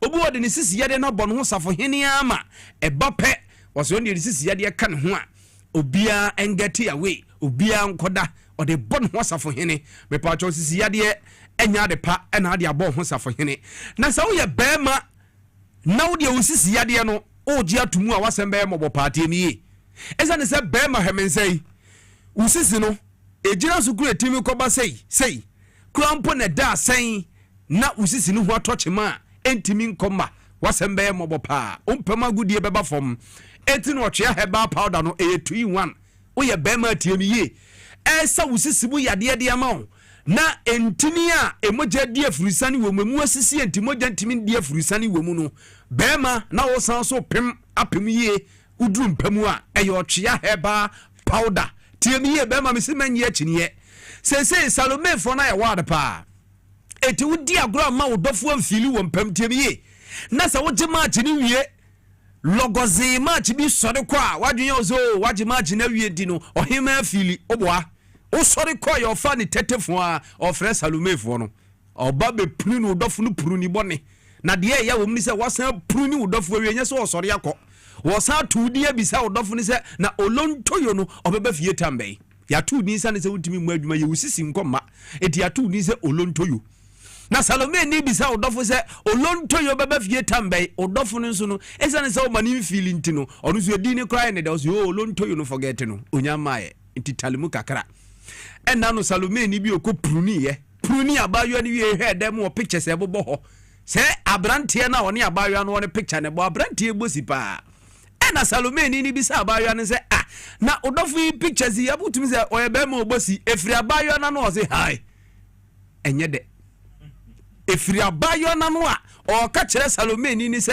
hi enye de o se emfao sisiyade antino me pacho ya tu din se olontoyo odofo san so ka kire salome ni se hi enye de etu me pacho so onyo twa heba powder ni binu mu abema esa wusisibu yade de ma wo no se wo bo adwuma wie na se wo sori ko adwuma eya wo ne befa phone dia fro se medofo na waduru he o ba fie tambei adwuma yeso ani etiafewo na bom se ko dan konkon so na adwuma ne nso ani dia okwa ene ne ye fa phone a salome fo si wachi aba ba ya adwuma na ma eya otwe ya heba powder be ma nya binom enye wusisi ni mu adwuma entene wuntene mu se na be ya obetumi aba adwuma yie na watumi age match no age ne gam enna no ada me ka kire wo se December nim show se course wo Ghana ha sei show baako Black Sheriff boy Zama Disco abrante baako akwa bayo abretua nya bayo de ni ko show yi bi wode ni free show na se no se abrante nim se ni sisi ya de ntino ode abayo ne go fie pe okogu mema nyina no mu ase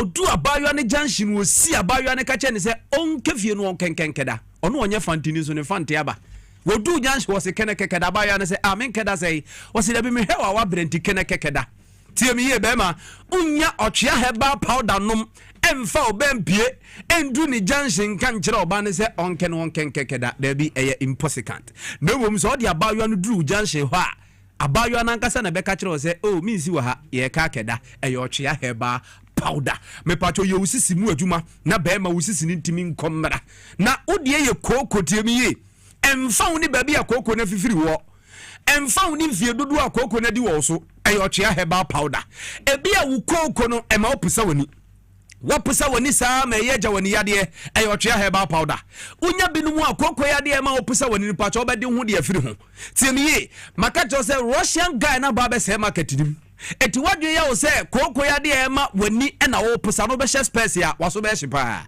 ye kra ye de ya me de ye hye bi ya life na de boy udru ba bi bi se obi abayo bi janshi bi bisa no location wasi two space no krache o ka kire nse o hwinim entwa camera bia o se o misitu na wo de wo se eniyade aba na wo de koje match abayan ba mu otu na otu aso be hyepa uhu kwa de besi nchen wan hwede yesu ana yabo hu ni apam eyo twea heba powder ebia wo nso kokko na ma wo kwan wo minimu tiemiye wa kwan wo minimu saa unko hu apie tusu enko hu qbt enso da bia du minimu bobit ye chi egu software so wo yi ama piano ka wo sin kakalika wayi hit bebe de wo ho me pa cha ubit ya ubo minim yetimi nchimfa ngu software so emproduce beat eti waduro ni wotwe heba powder upload wotwe no na koko ya de ma wo kwan wo minim no de ho fafiri ho ebi a wo so koko ne pa cha wo de waso ya wo hene waye ni sase no obo na sum ko wayi na sum sa ofi ase ode praye oyi praye no obum mi no de ahye na sum wayi a waso wontene de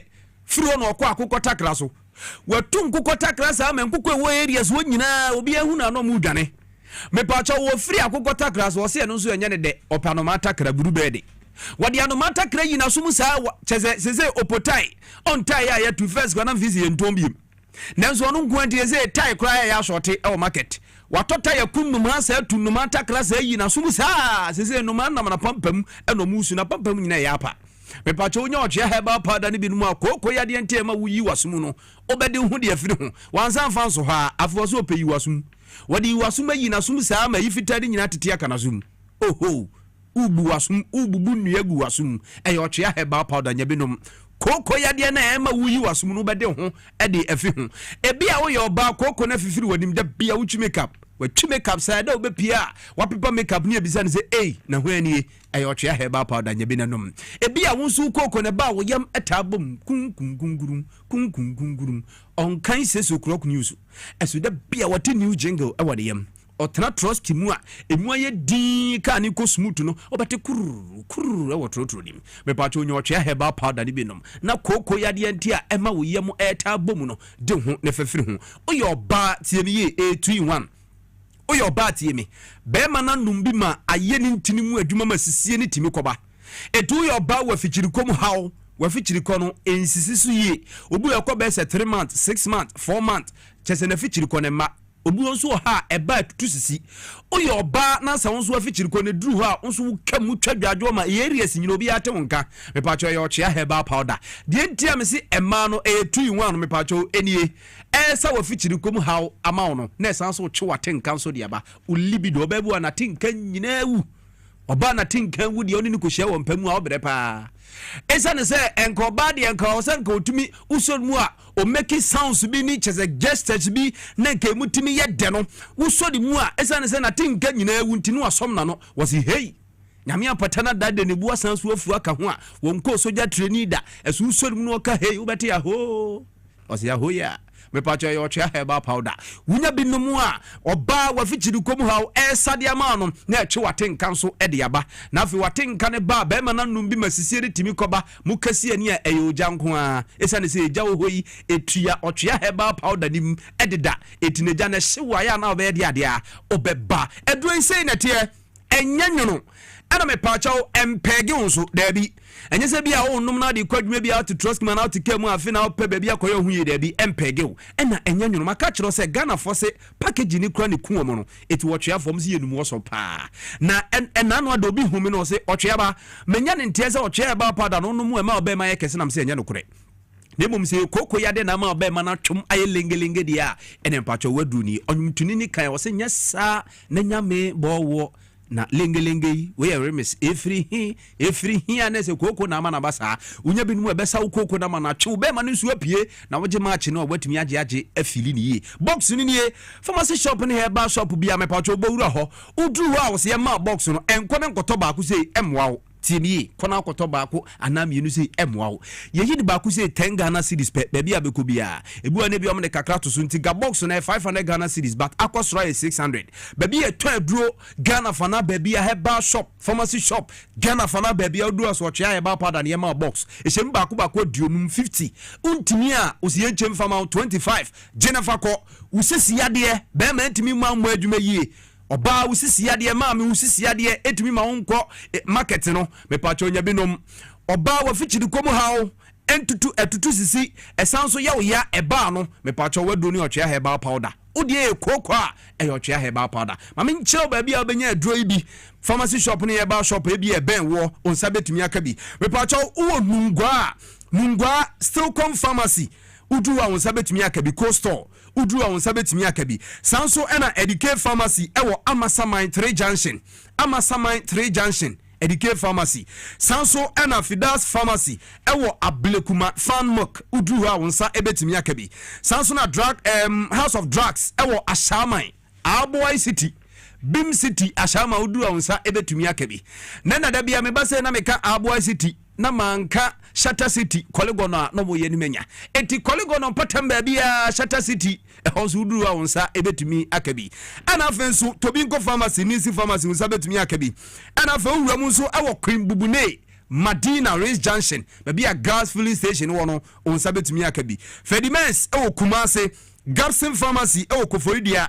ana afenso owuramu ewo La Pasa Angel FM Abronsa kese na so nsa betumi akabi ena afenso circle patemba bia Kesben FM onsa ebetumi akabi baby eto adro Ghana fana ba bia de me pacho gbowuro ha onsa betumi akabi monso amwo kasoa Jucade pharmacy onsa betumi akabi Nana Boache ewo tema onsa ebetumi akabi PK Gumbila ewo temale onsa ebetumi akabi gie number no ne frɛ yen oye bema atiemi ye kyerɛ de ka otwea e ba pa da ne ho anom na afenso wagina mu yi wo de 10 2 3 untimi nkonche tie naje number ni sisi a 0591 565557 0591 565557 and 0550 639037 0550 639037 and your last number ni 0551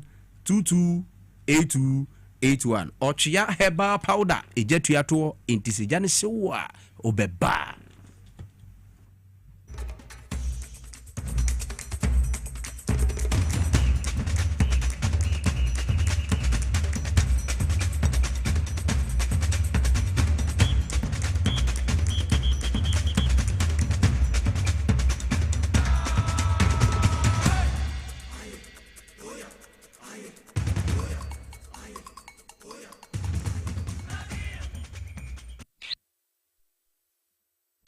Hi. Now let me tell you about Safari Valley Eco Resort, the first of its kind in West Africa. Upon your arrival, you are introduced to your butler, who plans your itinerary. We were surrounded by wildlife from the moment we entered the eco park. So many activities, all in the same premises. Visit the gym or the stables, they have it all. At my break, I'm able to practice my putting. We also went fishing on a man-made canal. Our tour guides taught us so much about the wildlife and how to interact with them. they used only electric vehicles here. This creates a serene environment. I'm told it's over 1,000 acres. My cabin here sits on 2 acres with a large terrace space overlooking my private swimming pool. Now this is royalty. They have their own farms, thousands of fruit trees. I can also have my lunch here at the waterfall. Quite a beautiful place you have here. Visit Safari Valley Eco Resort in Ghana, bringing you closer to nature.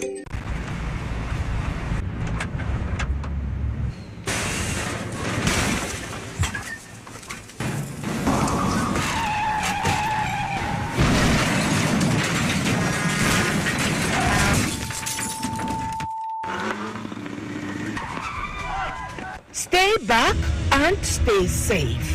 The National Petroleum Authority is cautioning the public to desist from scooping or fetching fuel from overturned fuel tankers at accident scenes. Again, do not get closer to the scene in an attempt to take videos or pictures. Inhaling the petroleum product is detrimental to your health. Worst of all, petroleum products are volatile and highly flammable, and a small spark can trigger a catastrophic explosion, causing deaths and loss of properties. Don't let a moment of desperation lead to a lifetime of regret. If you see an overturned tanker, stay back and stay safe. Call trained professionals such as the Ghana Fire Service or Ghana Police personnel to handle the scene, or reach the National Petroleum Authority's contact center on 0302 550 380. Your life is worth more than a gallon of fuel. This Save a Life campaign is from the National Petroleum Authority, NPA.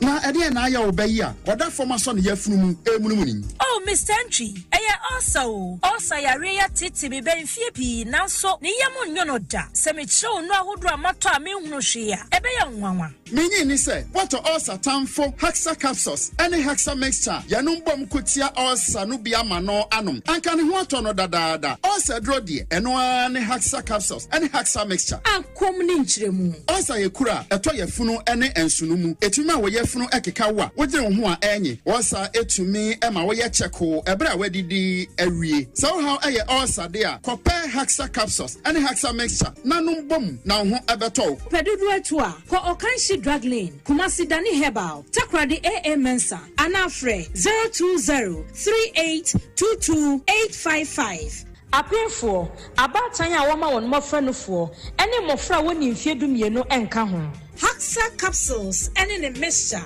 Ulcer tamfo edie age edwadie nkrato yi atom.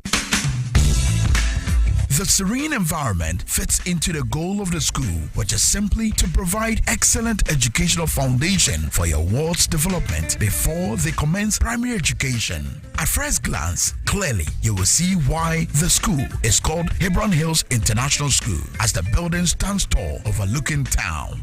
With a Montessori style, we have experienced and dedicated staff and trained teachers. Our small sizes classrooms are meant to enhance teacher-focused approach where children get one-on-one attention from the teacher. Hello there. We are open at 7:30 a.m. and school closes at 2:30 p.m. After school care is from 4 p.m. to 6 p.m., while early drop-off can be arranged at 6 a.m. Hebron Hills International School is located at Midye off the Nsawam Road. Locate us with GP postcode GW0688 GA West and GPS code 06884870. You can contact the school and make further inquiries on 050-876-2375 or call the office directly on 0302-918768. Email us at hebronhills.school@gmail.com. Hebron Hills International School. Excel and shine.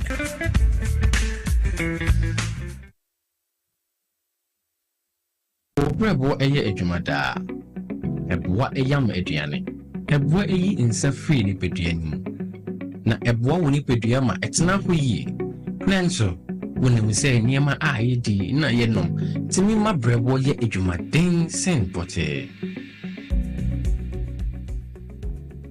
Me who da? Me brebo ye juma pa. E bia se me tumi ye bibi bo me brebo.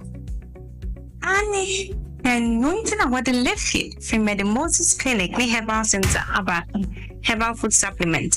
What sits it pa the barberbo, ama a ye juma ye. Now, ye juma. Fatopa yenu, and no pani and you may. Na eboama obrebo ye juma ye sene be ya ebetimi anyam aduane awodi esiesie ni peduane mu eyi mu finso ye eno na me brebo kia pa Ubenya Left Kid or pharmacy herbal shops ne supermarkets a ebeo sa wo pedudo so etu a frɛ 0244 06 8447 Left Kid wa wo brebo wa wo ni pedua Edro yi enye mapemfo ema ema omomanofo ne mmofo a wonya mfie dumie FDA age dwedie nkrato yi atum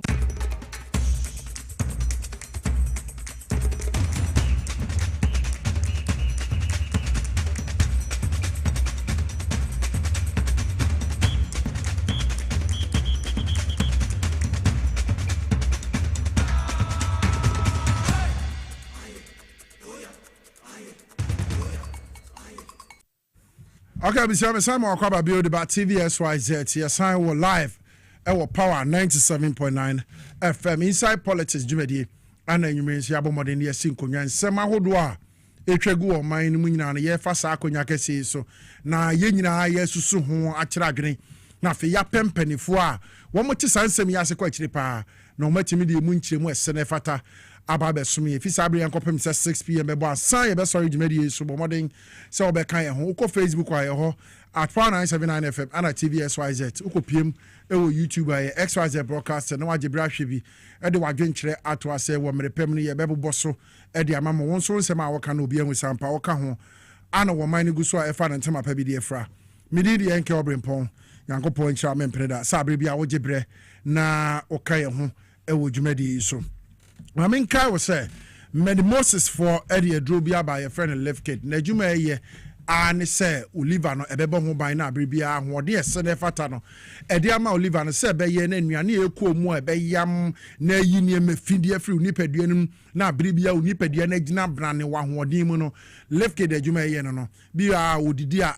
One train man digest na wada ni nyina no eya na wo ha Oliver no na eya adwuma mroso wo bra wada na no so e try say be yam say nuane wo yam say be na be yi de enye de afrim na afi de ye nso atena ni paduanum na de ni dwuma enti Moses say won second left kid ni bi na say wono no mo a wo bra wo ma Oliver no pressure no na say adru nso e de sa hoɔden na liver na ehwe no e de man back but modern nation nso say ukɔ pharmacy shops any herbal shops bi e ben wa ubetimi anya left kid ni bi ato na afei wo de abo liver ho ban so open do atu a bobodi na friend number si Moses wo beje so na mama obi atu na so de akogu pharmacy na so herbal shop mu aton wo bra wo sayare na wo je ho mfaso e de ka ho 0244 447 0244 447 bobodi na channel so se wo ma wani akọ liver ho na wo abo e ho ban ensio ba ko a na brede se wo fa Ghana ha wo fa nkran ha ufa mmia hodo nyina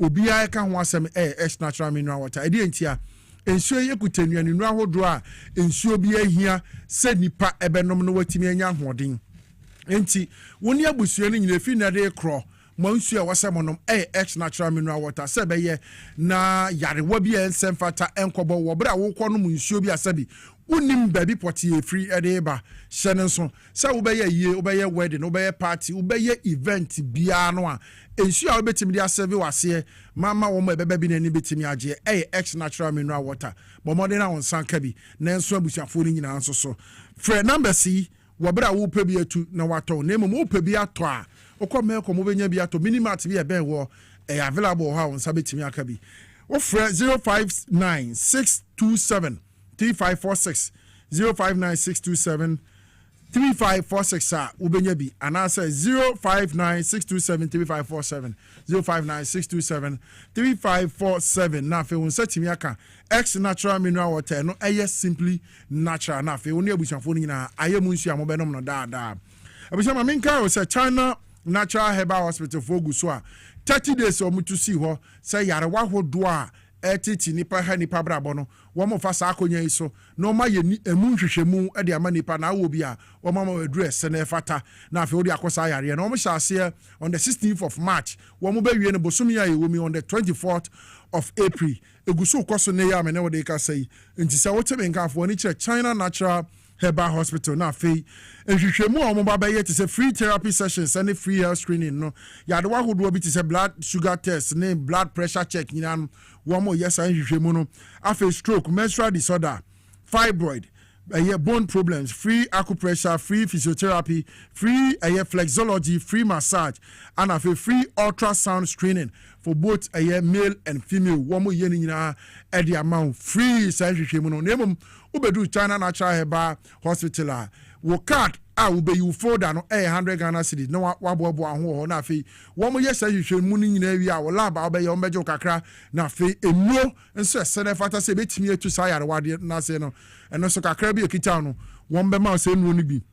No wahwe so de akosa yarewa no na de afiri akura omachi akwan e wo pokwase ACP kwabenya na emu kopie mu ashama eje kojo kopie mu ashama so omo eje kojo opposite New Queen's Court School I no so washama but more than friend number C nchiremu akabia China Natural Herbal Hospital for wo mo de beka ho na afi what take advantage and asa akwanye wagina so e de akoye hwehwemu e wo nipadiem na yare wa bia aye krankwa te so no atimi afi o number betimi afre 0244 485763 0244 485763 and 0243 715 004 0243 715 004 na fe China Natural Herbal Hospital for one more a year free health screening free a year therapy session one more by no watimi ajebre na won so de ho aka ho na sayare we ya aye krankra betino so no atimi efri so ya to adwumade no so ade ama wa ha mame enka o se ne ye ni David Wawi Brown wono Esquire David Wawi Brown Esquire ono ye senior lecturer ewo eye Accra Technical University ana fe Kofi Abusiapani a member of the National Communication Team of the NDC penifo ya tenase a wo de sensemi nyina nchire mu esene fata koma aka nyina na de ba beso yen ma me nwehye Inspector Eric Sosu of National Police Headquarters Operations Department and then your birthday Chief Nyankopon Shana onye okese na said ya wode okra to ho se wo bo oman ho ban no Nyankopon so mo ho ban e wo dwumadie bia mu na abribia no nkunumdie enye wode a wonderful happy birthday to you Inspector Eric Sosu of National Police Headquarters Operations Department Nyankopon Shira mempreda mame ko na fe mempanifo ene me ne omobedi nkomo me fa mo nkyere na ye ntoa ye dwumadie no so David Wawi Brown ono Esquire a senior lecturer at Accra Technical University. Answer. Yeah. Akwaba. Yeah, no. I want to say. Oh, nyame adom me hoye. Kakra. Ah, yaguso. Yaguso. Ahodi wo we de yaguso so pa. Say tin kwa mu de. Na krom ti say ye ba ne nsem a Ghana fo keka petro yi kakra ba suri ne ho nsem no. Oh, o titi bi. Petro nyama ide. Say no de. Sir, a bona cosra people will talk. Okay. But I think, sir, a binary so a manage situation here. Very well. I'm a air call Jojo. But the only thing I can say, even though there are problems, challenges, you know, prices in the Baba phone. Okay. A shock will be. Prices in the Baba phone. And Michia, I shall phone a tier for, and I shama phone so. And Yama also.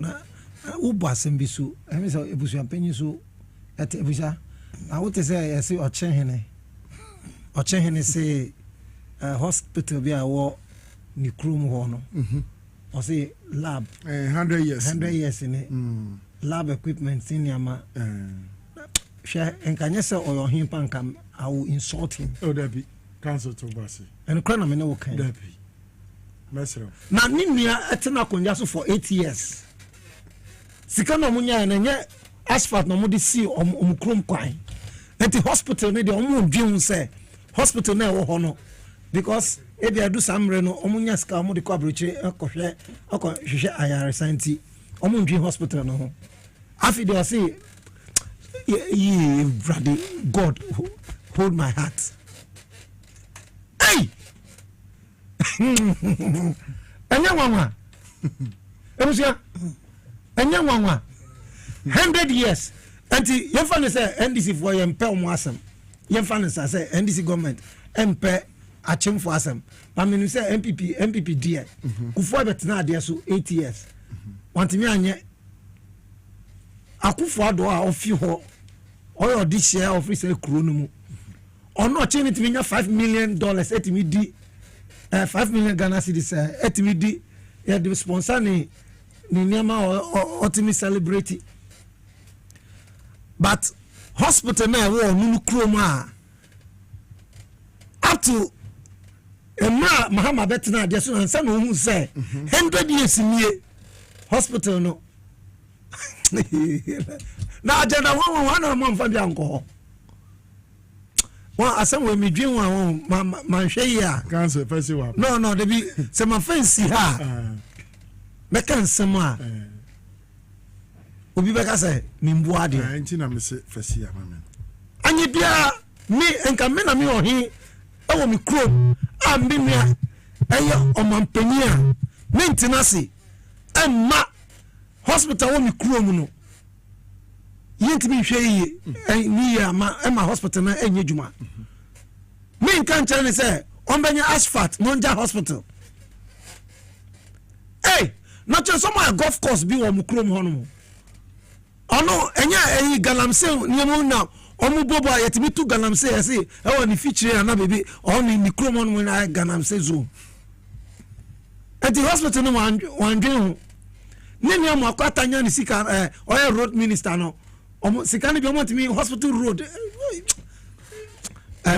in fact ebusia ebi ameje mu ama one because the way am anhwe here cancer me dase hey in some Ghana Kofi Abusia Penny national communication team member Edema NDC amanyuko na Abusia akwaba me yo so media na umpom tire enye kura untum wa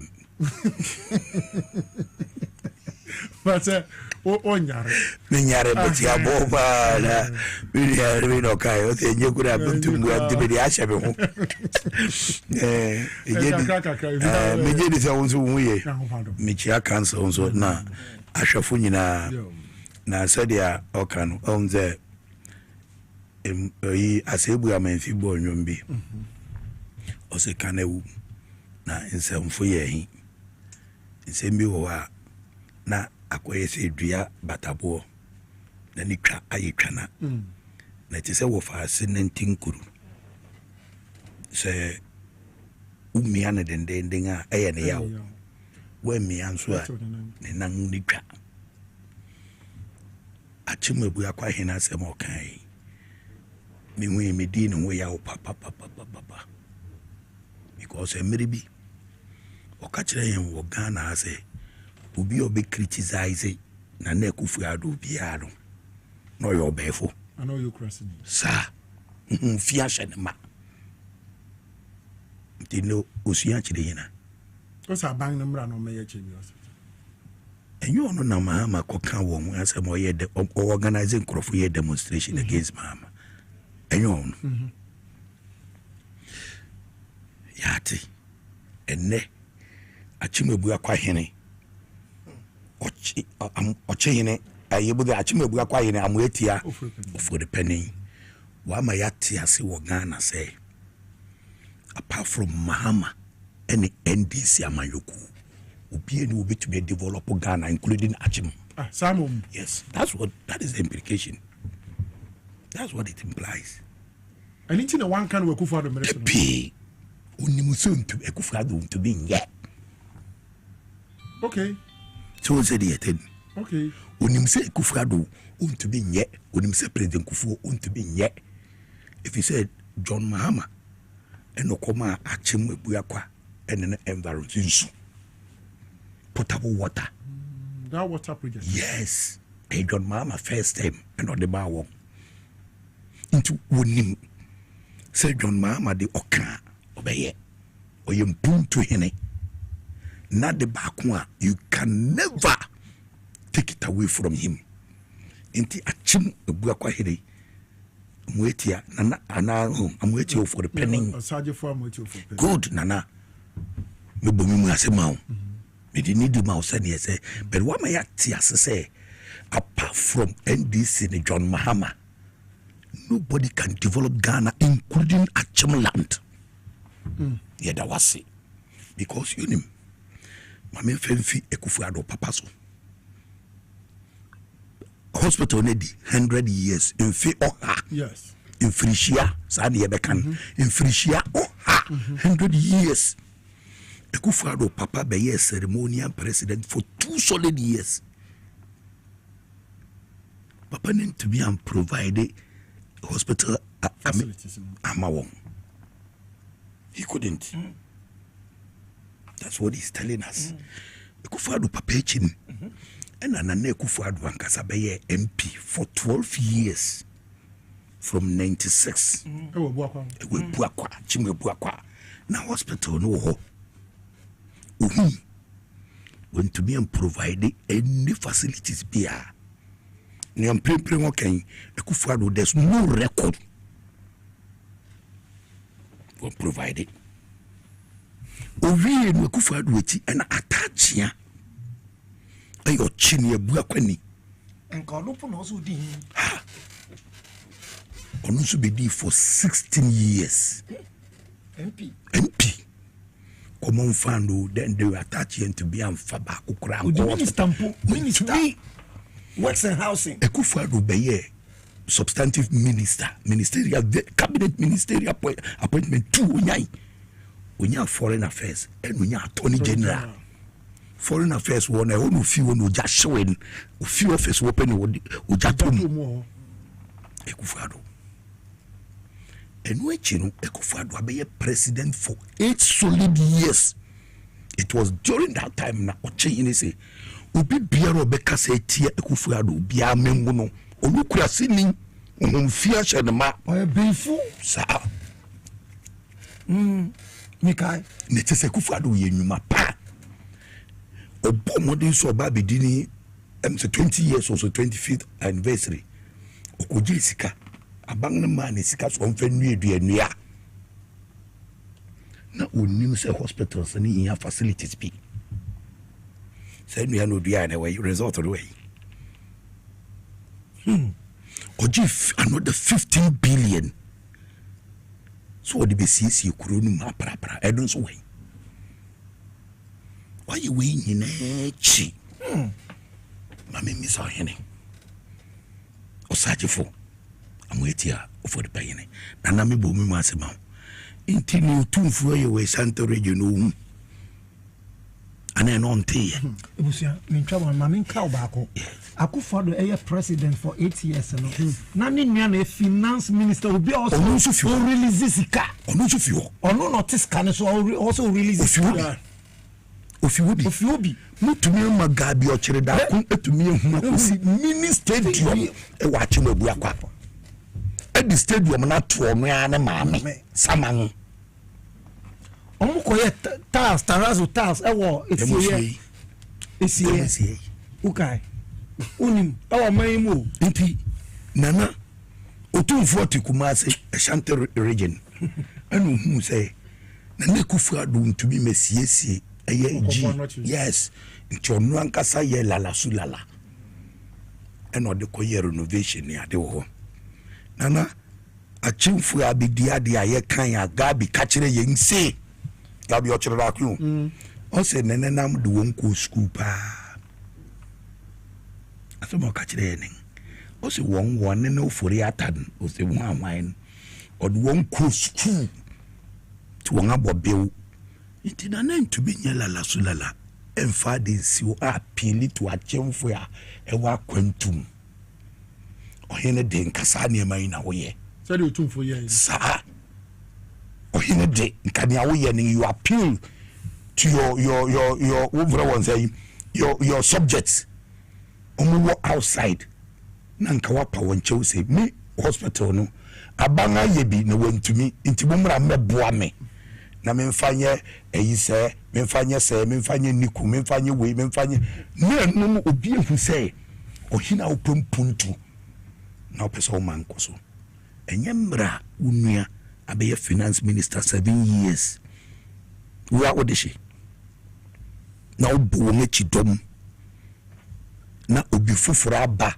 ansa na wahu say wo siesie hospital na eyeye enkamene de titifu we obi anka se for asempa ko asempan na e ka kire Ghana for say never dictate na ba bedadi so osaje for amotia of repayiness su dua so bi ani obetumi asiesie Ghana na achimman eka John Mahama eni NDC amayoku ti Ghana the verdict is out. That's it. I told you media so area ama o TVSY any power 97.9 FM so council me ba ho na afi ya se enkomodi na se na me catch us Kwahu Business Forum. Yeah. I'm sure weekend Kwahu. This is the 3rd edition of FEDA. Yeah. The Chief of Staff of the Republic of Ghana, Honorable Julius Deborah, together with the President of the Republic of Ghana, Sir Jumedi, issue of Mr. So, one more said businesses ahodoɔ ɛwɔ man mu wɔn mo kora wɔn mo nhyɛ wɔn mo de aseɛ no wɔn bɛti bi abɔ mɔden na wɔn abɔ wɔn asɔ wɔn asen ɛpia wɔn sɛ dwumadie wei sɛn na ehunu ne impact no. Yo answer na mɛto aso no. Yes. Ɔhin bi ɛwɔ mafi dove.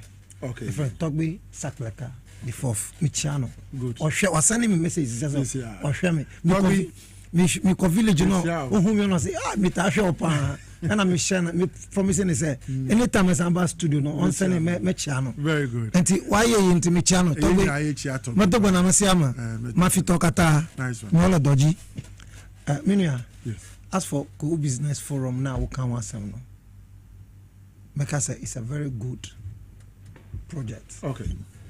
Senkebe ya make say other areas and so omo emulate na bibi biara ebe ya ede empunto ebe magana ebe konenim ya me dem foaso na wo share sa business forum na yakwa His Excellency John Dramani Mahama ekasa no mitie ni kasa na okenkan sembia me hwema na me this man no or a unifier we will be ordering on my own. And found about a contract. They be found your political coloration. Now, like I say, in Crawford complaints, I didn't the contracts MPP4. No, see, Debbie. And yes, say, the contract MPP4. Say, Nipana ye ganeni. Now, capacity in Kwandi, no bet me a Jumana Kwandia. Or say a man a Jumana on your day. No, essence, your man Jumana obey employ the same Ghanaians on the Juma. MPP means where they Ghanani. Sometimes, well, me who say a bind be a war power now or the Juma cry Emma on one supporters in Libya. Sometimes it be no omunye because my nyene will be anti-mania day and chimason. Me name say MPP NDC phone to some but idea and say Ghana we are one people. Politics, you know, exchange of ideas. But MPP4 na ombudi sa subano edi ebu omai ama na MDC fonso ho na eden omudi oyaw. But His Excellency eka say sa forum yi is a platform ye create capacity my businessmen ewo Ghana. So obi biara we businessman obetimi aye juma Ghana benya nimpunto onde yebema osa akwenya no. And I think say it is a right thing to do. And at the power say o kasano o ka bibi say said your mampeni John Dramani Mahama kind say so far as you are a Ghanaian and you have the capacity to say okay road contract way the man you show holding machines ni make which obetimi aye no very understandable was nka sa na was say anka ye hunu no but said your worker no said your mampeni ate no and is being so a purchase. They have that capacity. Yes. One more someone, you know. Yes. Because one more year campaign, no. And if you company, Edema, one more president. Yeah. John Dramani Mama, any of my bang. Yes, sir. Sounds on MPP for so echo year. And you say, Kobana say, contract Tabia, and this in a betty near Yeno. See a dema MPP Ninoa. And you never ma me to say, me Jidi say, me are on my paying count, no can in context. Young fan say, a juma be on me, I'm a tehe, mammy cannot craving chop. Say, a juma be or me ought to me say me the movie, not NDC ne waha, MPP ne waha, me the Bama NDC no. And no, there's someone now, the same about Medibam. If you cross NDC nebia, or to sink a crime, me abuan amana, apicua medimano. Okay. Because MPP for me. I was saying this if one swing then. I mean, but say be a capacity now. I can't want some say NDC any be. Maybe I ent me a man immediately. Say capacity no. Na ebia ye pese jumano enkonim. Na obi fufro ye na ebia ye say MPP ni ba beti me juma ye ni ye. How ye gan ni die. Yeah, the man any body. Now that is what we are talking about. Good. But I'm also me dream say I was NDC for so young boy who then build the capacity. That is where NDC because that has been some of the things NDC for because now someone say I'm supporting I'm in this opportunities. How do we build this I agree with that? I agree with you. In that way no me can be a say one NDC ya na ya father for no. Sometimes emboa. Yeah, let's be frank with ourselves. Sha MPP ni anwani kra ni din anwadi our MPP ni kra wan hwe kra. Yeah, Jesus yeah NDC ni interest no. What has here? And in this award of contrast ni we me say if both have qualified NDC ni MPP ni say me so na me dey qualified me dey ma NDC ni no because during MPP time no almost all me NDC in so and as a party too no, or as a government no, we should learn to build capacity for NDC members. Okay. We must learn to build their capacity because they be all the big time businesses MPP phone call never there. Almost no they support their party against the NDC. Now you have grassroots. You be Juma, you Brene, Bape contracting about NDC MPP for and no there I don't support it.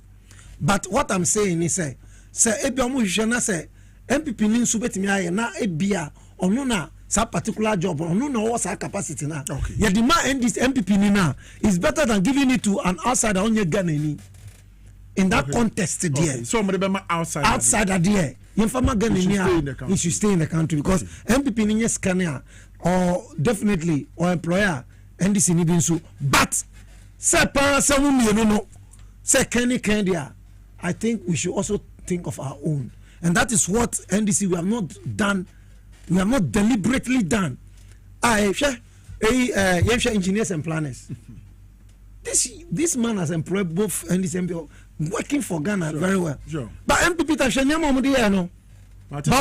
Martin said, yeah, was Safuma senior minister. Yes. Jata. Yeah. Osafumafo obienim say. Osafumafo. Osi yang una fono. What I said we don't deserve Misra. Usrami. You may want the chief I send a message or you. Me catch no. San no more drink. In the corridors of power, Katie Hammond. Otime kasa bien no say. Na mo anwa fom so mu yenipa. Katie Hammond. Jesus. So nyamani be yati nimu but you see we are young everson who if you are insulting us now we are just cool. We do not want to because we are focused. Okay. Yentanye the deal. But yenya better sir. How do I know see what Kwahu Business Forum is for me it's a platformer Mr. Say just as cool for us started me nyaka komo ye no Eastern Business Forum crank better. Oh, okay. So that to not look tribal. To say be a no. Okay. Because Eastern so other regions no sir so Eastern Region Forum na any regional forums Ashanti Region Forum voter regional forum no every yes na ko regional because of the distance they be no be intimi fi Ashanti exactly okay fine but ye no ko say Kwahu business forum we shall say akwa say ebia the idea is not for only Kwahu from kwa what I say but we no Kwahu business forum now akwa say is it for only Kwahus and then say FS business forum now at the unhealthy competition be eba by a regional base that one akwa say more holistic and the suggestion woman say but it's a good idea I'm say let's expand it to make it a national great something the country that is what I'm saying. Very good abusia maybe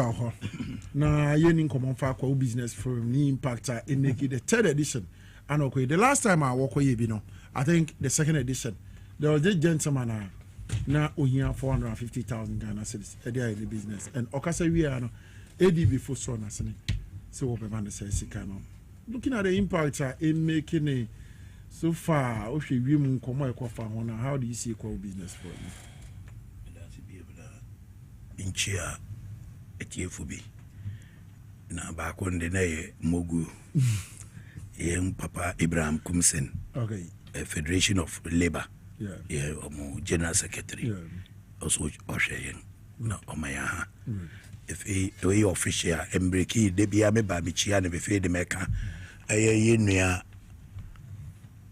me amete bia me kase oye me nua from another family Eastern Regional Deputy Organizer a friend David Dakuji. Oh okay yes ono na campaign time ono obubo flags wo Eastern Region nyina ono ando printing oma constituency bia t-shirt 200 ono ando printing na de wow yeah I feel we declare also obeko chairman nti Obrempong na me break we so minimum minimum be so o declare but we officially watch that catch them so obi dowa and obi bua and ono so ba wanim kana asem kire wo nti yenua David Dakuji moye ode abo ndi se no mama yen support no okay okay mame nchia me penny even afi nto so penny Kwame mpianim there are now no way economists yes oh okay osho well beneno okay Asia na yedi nkomo bi na papa no nkomo a oni me di sada no I haven't remained the same after meeting him. Yes. Kakra bi kura no pon de kire. Eno kakra bi. Ano say ya memre fie. So Penny Kwame Mpiani the renowned economist. Nyankopon Nhyira nsemo a waka. Ne papa mu ne betimi aboa wo manyi. Na no nkomo no ma manage ho pa. Nti mebe fie. Said waka na Nyankopon Nhyira pa. Abucha ba tenko. That's it. Na said ya makano. Onze Kwahu forum no. Yeah, 2 years ago, and was starting. Yes. This is a third edition. Yes. Into 2 years. 2024, 25, 26. Yes. Now, ADBC said the Okano. You know about maybe now Okaso here Sikabi, my ADB man. Yes. It's a sanka this year, you to me who are dancing. Sanka saying near Messi Fako. Okay. Okay. So I said, yeah, you know, I didn't start, you know, I say, me see a dance. When you're more be a fimo, Nane, you know, answer no Babel starting, maybe a no war, workers a back one air being. Okay. But this son of his I done what to me, I employ Nipa do. Well said, yet, you know, and only Besham Crofun Kurang. And my nipples, I didn't know, yeah, you know, and fast also. Okay. A woman say, in fast also. Na yenya adanse bi ne niema bi fimu basa ye na visa boso baade e mo japai okay na ntasunku ya nante wo sa da bi onye ne sa so ti ase na wo se mpayini hia sa na aya no bu sa ben be me se da bi wo se ahene ete wo mpayini anima e bi nyira nye sa ahene te wo mpaso ya e bi nyira na bi ba yira when you be an a barrier. Simple. So I said, you know, why you know, on the so I say, I just want to ask on Pelium, it's hardly a fine. And I can say a good initiative. Okay. na yebebo yem papa Julius Zebra so abaso because according to the president of the republic no also no conceive sa ideas no and no tongue to mu and a catchy inti said ya ye kanu other regions no be to me a replicate what you say you know a bit to say MP when you're busy Kwame Sare or being A+. Also was starting baby. Many no ma me say once we potential will be to me a be pie votarians. Must study nipa Kwahu Easter e wo Ghana e votarians and a fantasy. This year say omoye de pa. When me catch Kwahu Easter. Yeah. Feed that down to be cookers in Christmas. Yeah. Me di mania to form fiti di down. Me crom side cross I tell you. Viva festival crossing voter leg. Me wo moto we no. Me nya si wo bo gina kwa no afra na pa won na ko no bag di ade. Wo wan wo nyina yira wo swimming competition. I watched some. Oh okay. So yes. They cross they can MPC na wo hodi nyina so ye yon wo betumi aye. Na efe ye business guys e wo obi ti say to be afede. So we to me organize some crowdfunding business a community no obrifu no chire ne baby ofi and the name and the potential e wo bebre o voter land the baby the whole fine and crowdfunding buy investment also Ghana regions mu baby ba kwa MFA voter although me said that oxygen region me da medi wo hopa I think 5 days. They're very fresh. 5 days pen my enjoy. Nemo won aduan bia so ye me de. Na ka be ba. O ba ku bi wo so friend of fatiri toto. En so ikura fra enjoku e be push na ko. Straight. It say won abomodi organize sa we bi. No won so won aya. Em say a good initiative. President Obra Julius Debra Honorable Edebetu Gwan President Mo Yenkache. Nti ama efe Kwahu Easter no. Anye fan enkoa. Anye nyum body. Anye dabi apart from sa para gliding no.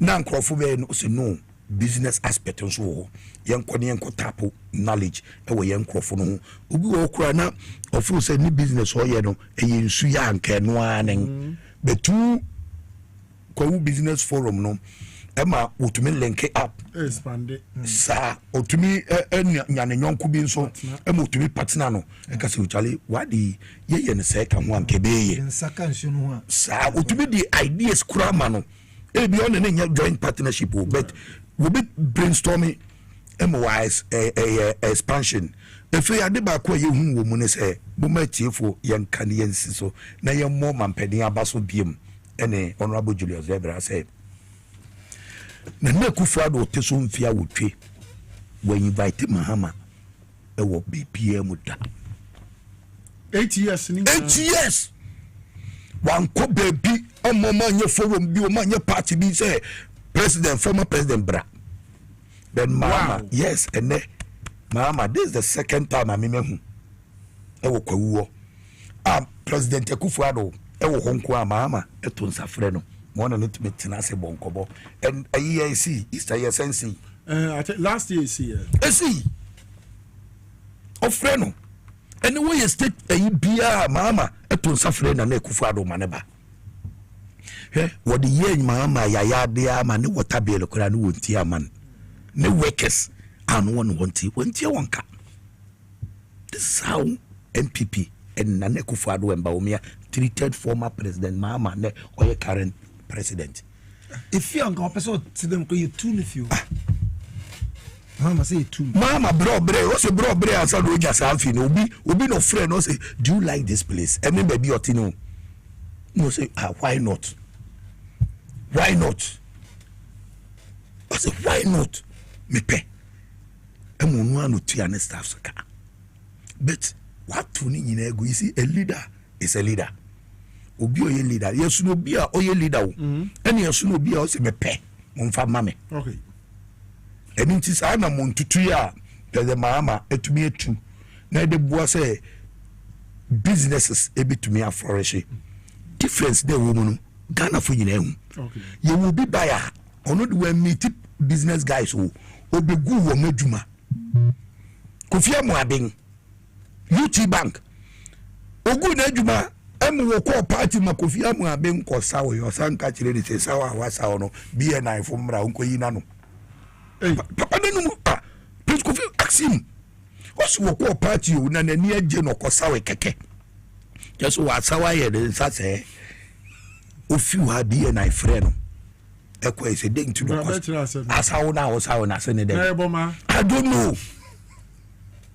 Ogu, you see, I just say, when you're Ghanani, what we cuckoo, my friend say, community for in Krofun kitting, you make a sin in Kitwin Yinara. Uguno, that is the difference. We are more haircut. So said yet, no, Uguno, my pay or kama, then super panic scene and don't.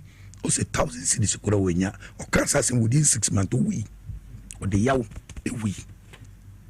But nana ekufado mre twem mahama sesane yema nyina yentumu oyen PP ni o oyen PP ni o mama yem build because oyebi 2016 2015 2016 man no ma pharmaceutical companies about $45 million not to bingo kaho okay NS chemist and the NS chemist here expansion am offer nipa mo run shift wow yes Oma won sika se mo fa nye expansion na mo produce enuru bi wo Ghana ha na meet WHO standard no na fe bi nko nti se wo export bi e kwa African countries nti mahama na de na NDC for the edi say Ghana fo ajatom na mo maye make sure say sa fapem papaya yato no Ghana fo mo maye nsesa no ense no very well me da say Kofi Abusia Penny na aten kana member of the NDC National Communication Team now. Okay, Council Misan Abba Hona Yentoa Yankomono so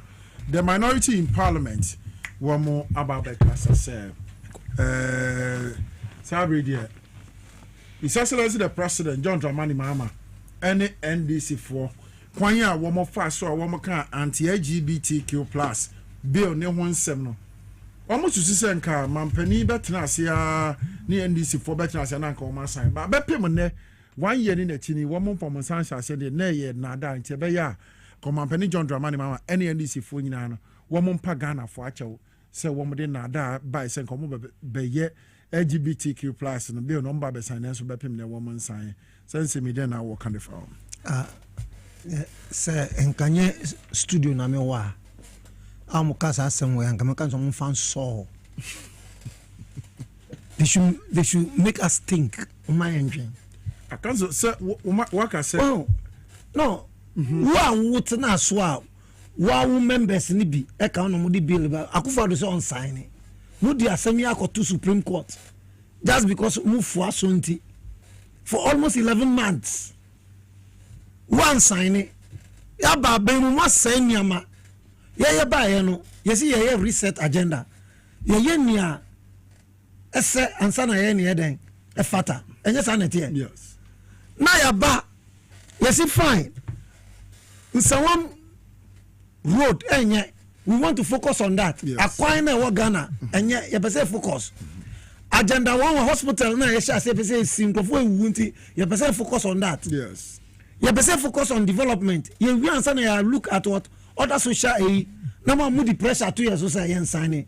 But he says, John Mama say, I will sign the bill if it comes before me. Bill be a calling chance or signing. Yeah. So it becomes Parliament.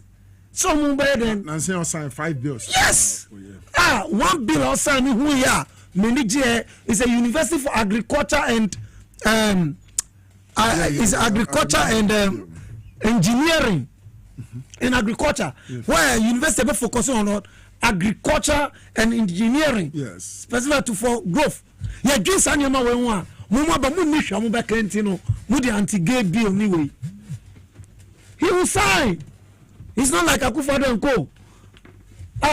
Me Nkrofobia mu work castle one more. I be say castle Jubilee Julobi time no na Julobi house. And Jubilee house. Amu practice sanyama no. What I say? Me as an individual, yes. I support this anti-LGBT, I support it 100% because I am a Christian. Okay. Okay, there are 2 scriptures in Leviticus. Okay, in Leviticus chapter 20 verse 13.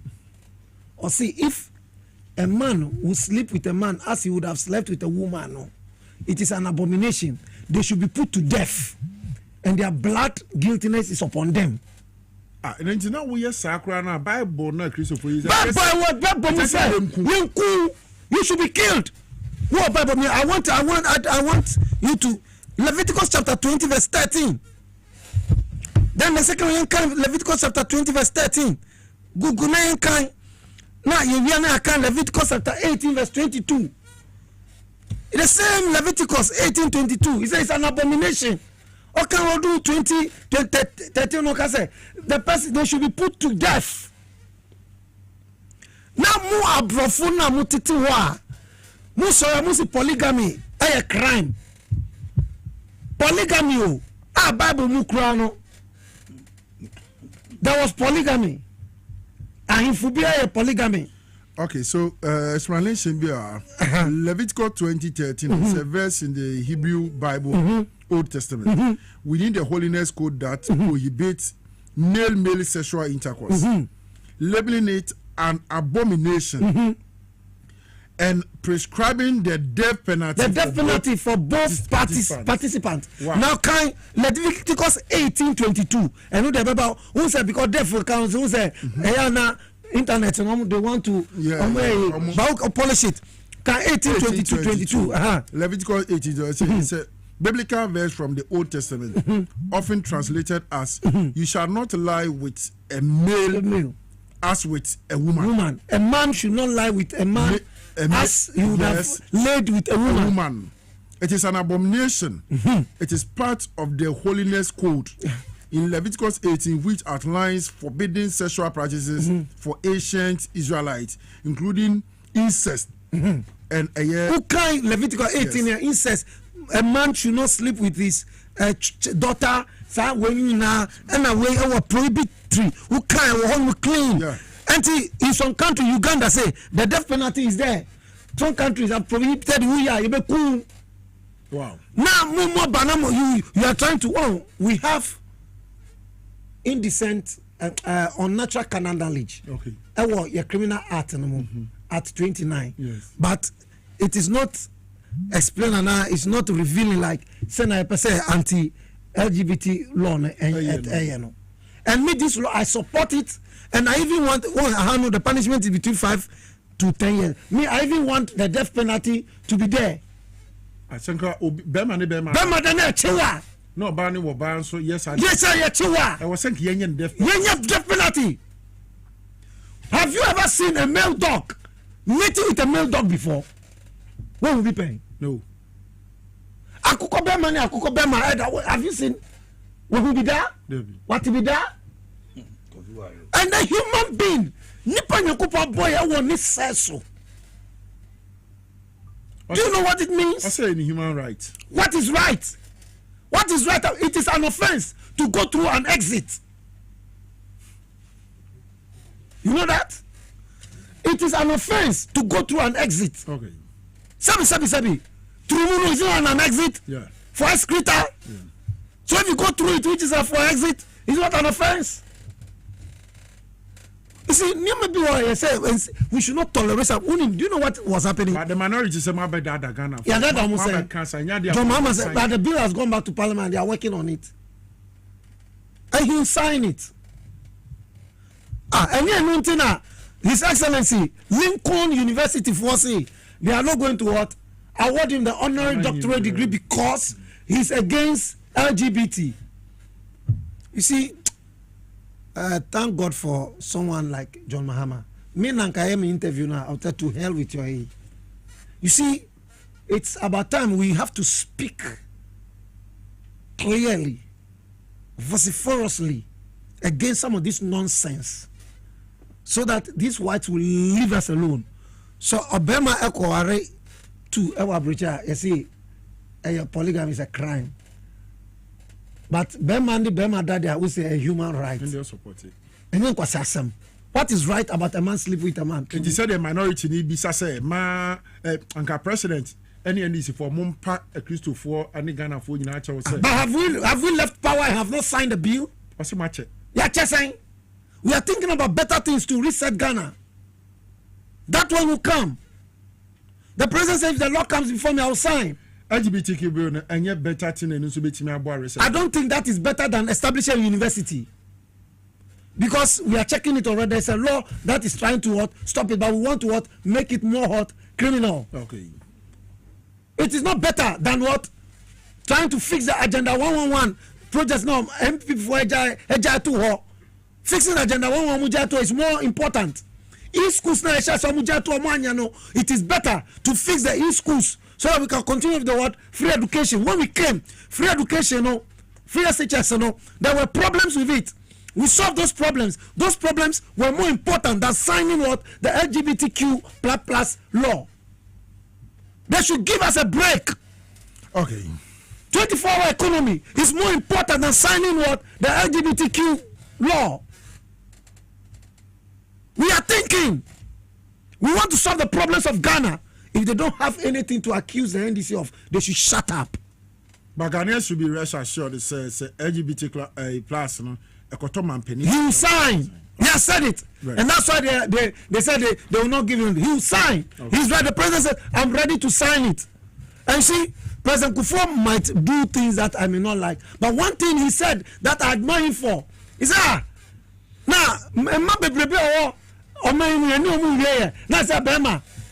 he will never support LGBTQ. President Mills said he will not support it.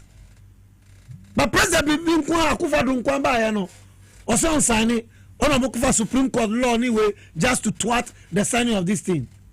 Imagine the incompatibility. This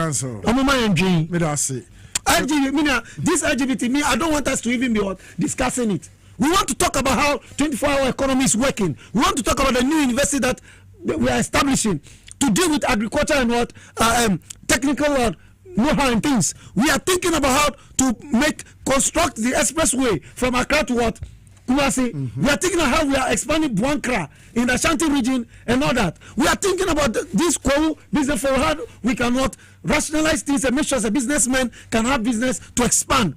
We are thinking about how the CD will become stronger. Very well. And how the dollar come down. We are thinking of how bringing vehicles to make sure that passengers cars we can give them commute them to their various homes. Very well. They should give us a break. Very well. David Warwi Brown, Esquire, Accra Technical University, and I would say in Ghana. Mamenko Abusia ho. Abusia, so we share the last bill 2024. And what's a common penny while one more adequate to Supreme Court for almost 11 months. Yet to a baby answer and one more can one sermon. Sabre speaker my say bill be a 8th parliament. He said the 8th parliament in a war 2024 no. Na say cross it. Man penny and fan and san chassis na say cross it about 9th parliament. Sabe na shegu. E was say one more and chassis. But now the minority in parliament say Maseda NDC for Maseda pa na mo twetwe mo na ase. Ewo bill no ho said be ya mo nso nyade a mo be sign sa bill no. Eba no san so mo di Ghana for hwammo. If you say mo kaseti ai wo bra na dan Kwaku-Addo amfa ne nsa anhye bill na say then I will can dia fa sense mo abusia.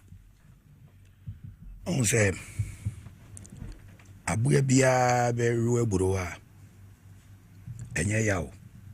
So abuya Kwaku ono no ruwe buru a yawo.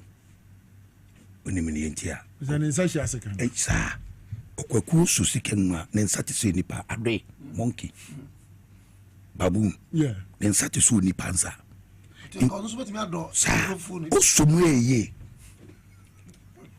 nti ono ni abu owe buru yawo so ti ase na yenya obia anka yasem anka LGBT wasem say NPP woni right say wo beka sa LGBTQ plus 17 nti say upo obi atufo a obi etufu abaraboma obi oda hotel ano hey maybe I want to na adwuma o won no ye na adwuma na mi so no na so tuwafo na say obi o woni life o so pese obi ni tufu so hwa ho ye stain make sure that you stay away from a move say a mass money ade ho a obi oda hotel ado ya sha or your receptionist you can say obi you can say obi da hotel ado ya fine nice all your best ejuma okay no can say matters too rich coming from these people. It's too rich. Okay. These people, NPP, these parties. Why? Mamin Kasimbiwa. Unim NPP baby what to abetia na ne kufrado. Eno ko Presbyterian for organizing program e wosua. Na program no was wofre what's a bicentenary or something? Bicentenary. Good. Bicentenary 50 years. 50 years. And we call program na say na Reverend Unim date in the 22nd December. Na ya to about 7th. Ni 2 weeks. Meboa. Adaba kodaso. And we invited the President of the Republic of Ghana. Presby Penny Asafo Penny and all down on Wofreno. Right Reverend Dr. Abraham Nana Opare Kwachi. Okay. Ono na no down. Na appeal na oye no. Me ba be ready wa chiefu ntie. O say Papa asemo kan say Dr. Kwachi appealed to the president to make the bill a law. Referring to it was a birthday gift for the year. O say nkam na kufa do mfa den sanye den enhyase na nye birthday gift e magana for the president for so we celebrate to ngai ntunu ngai invite no na Christopher ni nye that time we akwaye obo also your for Norway. We know quite no way. No. Or a reverend. And you won't say Yankupons at Temuda no de Befinia Mifi. You be a rose me radio of a course or a him. The moment or ye Jana Petty. Babusia and this Yaba. Bill no so a Wasson Busso. Bepimene, Yanteshi, ye who she said, O Babasai. President Kufuado dismiss bill. The man was passing on 28 February. Okay, 28.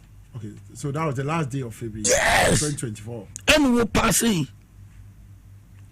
And the president man warning the clerk of parliament. So Nimuno the bill needs to obey. Hey.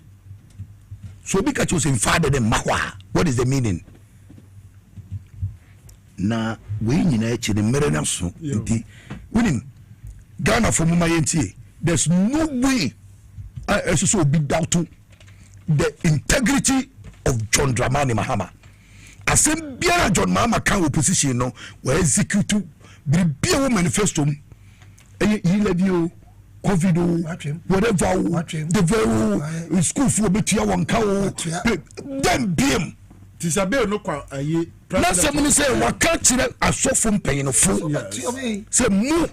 So I do we were passing never to many bim me pass me signing na be yemra I didn't my it is America to your wuti I said then Martin it was the truth of the matter is that bill a private members yes and you are buying the coin and it's a private members no mo share no mo wie no mo sand the cartoon ni ma also be there Minia Godwin ama gold board or a member Michiana Papa, Yaminshirano. Now, wouldn't say MPA boss so Eduji Tamakuru. Yes, it's wonderful. He's fantastic. I tell you, God bless them. Eduji is fantastic. Lawyer, it's your and we shall have a very much on the DSC, but make a choice. Power specialist about hospital. One must I read it is hepatitis A, B, C, D, and E. Fatty liver, sciatica, prostate, broken bones, ulcer, swollen neck, and a fibroid. Udu Kumasi a omo fiase Lake Buso ntwekwa na so opposite Jones Bros filling station enkra ha omo kwabenya pokwase ACP road no so na fe takra de omo Anaji estate adjacent Anaji MA primary school for number C na power specialist about hospital for nyo so 0244 544422 0244 544422 and afi 0200 3831 02003831 or person send a WhatsApp 0345797878 0555797878 na power specialist about hospital atimi ajo so can I share and so Ghana have bia ba kwa open baby no where do you live, where do you vacation, where do you holiday na wasuma jo na fe wani ajepa Safari Valley Eco Resort we have a serene environment omo nice places would be timi aye event bia say institution mo kwa conference so person we ya ware a year wedding party bibi bia person we Safari Valley Eco Resort e space no womade ma wo dia man-made lake that wa obetimi atena so ama wani agye zoo o ma create a harmless animals gumo and so etimi ema wani je wo bra wo Safari Valley Eco Resort but more than a friend number na agye nchiremu aka bia 0596 914394 0596914394 and now visit our website on www.safarivalleyresort.com na fe nchiremu aka bia no wo mo fen kan ho ha na ebrana so na ye dey inside politics jumedi no AC Mr. Raf Jampo ewo MCI or Mr. Peter Cranton and Mr. Emmanuel Kisi ni Abbas no mo hye TV ne so Lizzie na make up no Kofi Asante Elvis ni twa cameras no de ma yen me di enke Obrempong the grassroots president okwapeman kan ya nyakopon hwa me pene da sa oje brani edi dwumadi ebom ochina ye bese ya news team na ready sema akomode som makrao